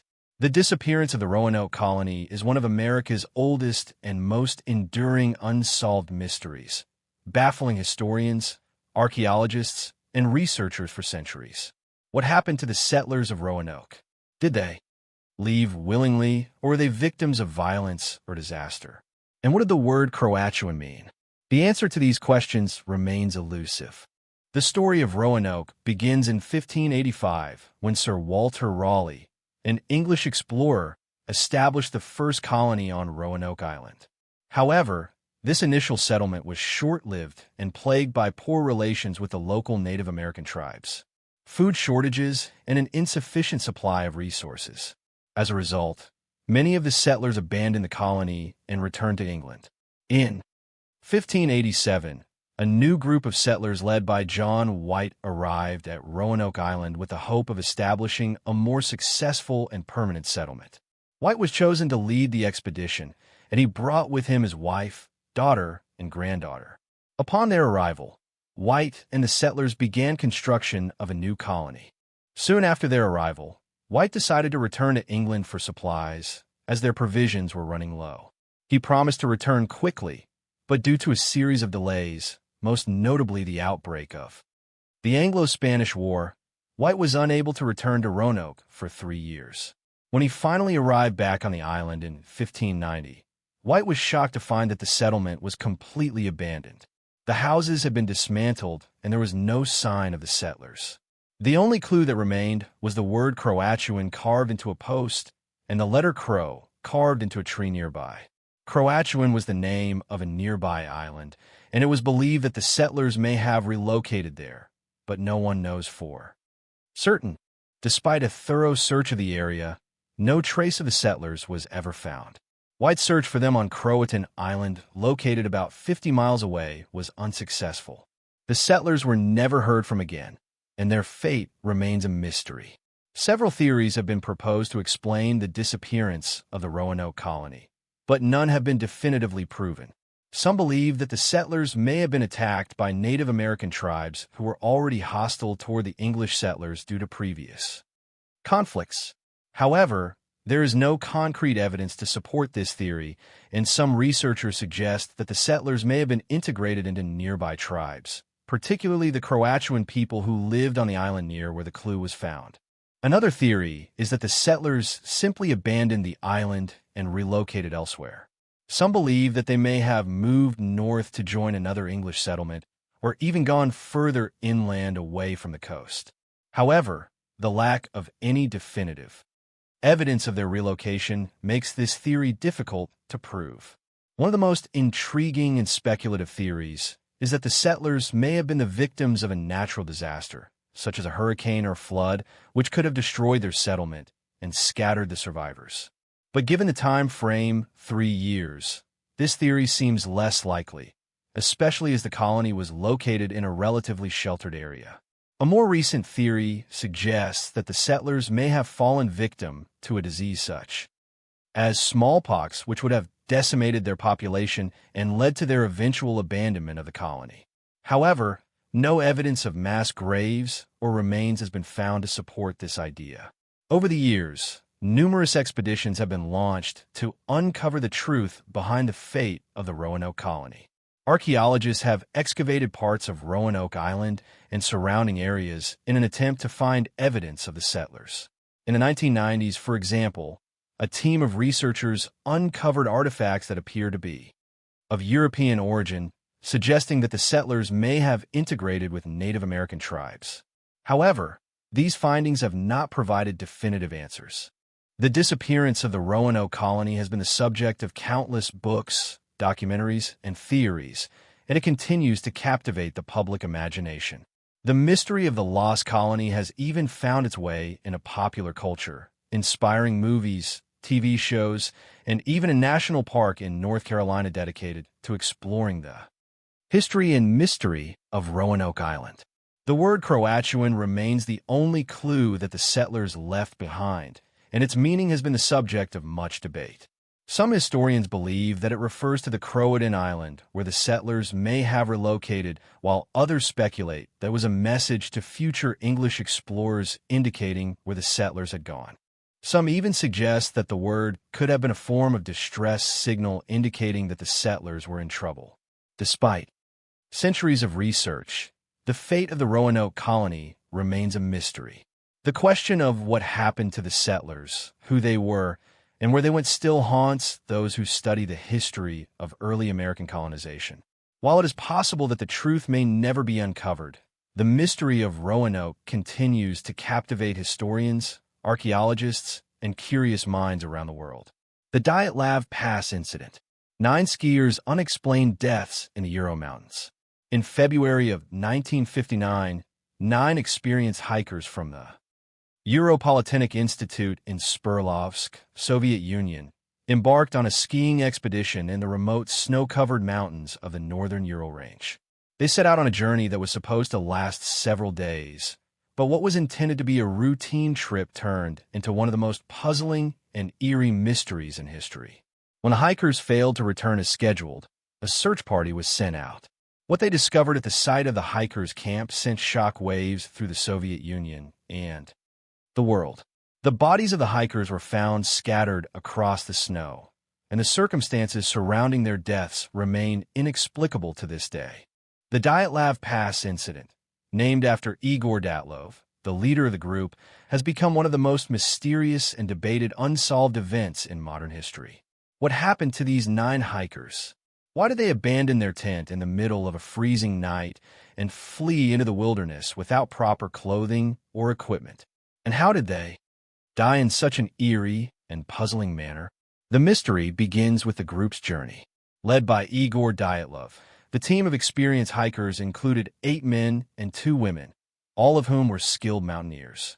Their expedition was planned as a challenging trek, but there was nothing to indicate that the journey would take a deadly turn. They were well prepared for the conditions they would face, and they had experienced hikers with them. So what could have gone so wrong? It wasn't until February 26, 1959 that the team failed to make it to their designated destination, a remote settlement known as Vish. The search for the missing hikers began after their families raised the alarm. On March 1st, a search team found their abandoned tent on the slopes of a mountain later named Dyatlov Pass. It was found to be cut open from the inside, suggesting that the hikers had fled in a hurry. Inside the tent, their belongings were left behind, and a strange trail of footprints led away from the camp, some of which were found to be barefooted in the snow, even though temperatures were well below freezing. The search team continued to search the area and soon discovered the bodies of the hikers scattered around the site. 2 were found with severe head trauma, 1 with a crushed chest, and another with a missing tongue. Several of the hikers had injuries that would normally be associated with a high-force impact, such as a car crash. Yet, there were no signs of a struggle, and their injuries were inconsistent with a simple fall or accident. It was also found that some of the hikers' clothes were inexplicably missing, and the bodies of the 2 hikers who had been found in the forest were partially dressed in the clothing of other members of the group, suggesting that they had scavenged the clothing of their companions as they succumbed to the cold. Some of the more puzzling elements of the case included the fact that no signs of external wounds were found on some of the hikers, yet their internal injuries appeared to be much more severe. The most unsettling of all was the discovery of radiation contamination on some of the hikers' clothing. Though there was no clear explanation for how they could have come into contact with such materials in such a remote and isolated area. The most chilling aspect of the Dyatlov Pass incident, however, is the complete lack of any explanation. While there were numerous theories proposed over the years, including those involving natural phenomena, attacks from local indigenous groups, military testing, and even an encounter with Yeti-like creatures, none have been conclusively proven. A Soviet investigation concluded that the hikers had died as a result of a compelling force, but it offered no further details or conclusions. The official cause of death was listed as hypothermia, but the other injuries to the hikers' bodies remained unexplained. In the decades that followed, the case became the subject of extensive speculation, with many people suggesting that there was a cover-up by the Soviet government. Some believe that the hikers had stumbled upon a secret military testing site, possibly related to the development of weapons or experimental aircraft. Others argued that the hikers had encountered something far stranger, with theories ranging from encounters with wild animals, such as a bear, to the idea of an unknown hostile force, such as a creature or even an alien encounter. One of the most popular modern theories is that the hikers were the victims of a rare weather phenomenon called a katabatic wind. This powerful cold wind, which can descend quickly from the mountains, could have caused the hikers to panic and flee the tent in terror, only to be caught in the harsh, freezing environment. The injuries sustained by some of the hikers, such as the internal trauma and missing eyes and tongue, have been attributed by some to the effects of the wind, which could have created violent gusts that resulted in severe pressure to the hikers' bodies. Another plausible theory involves a possible avalanche.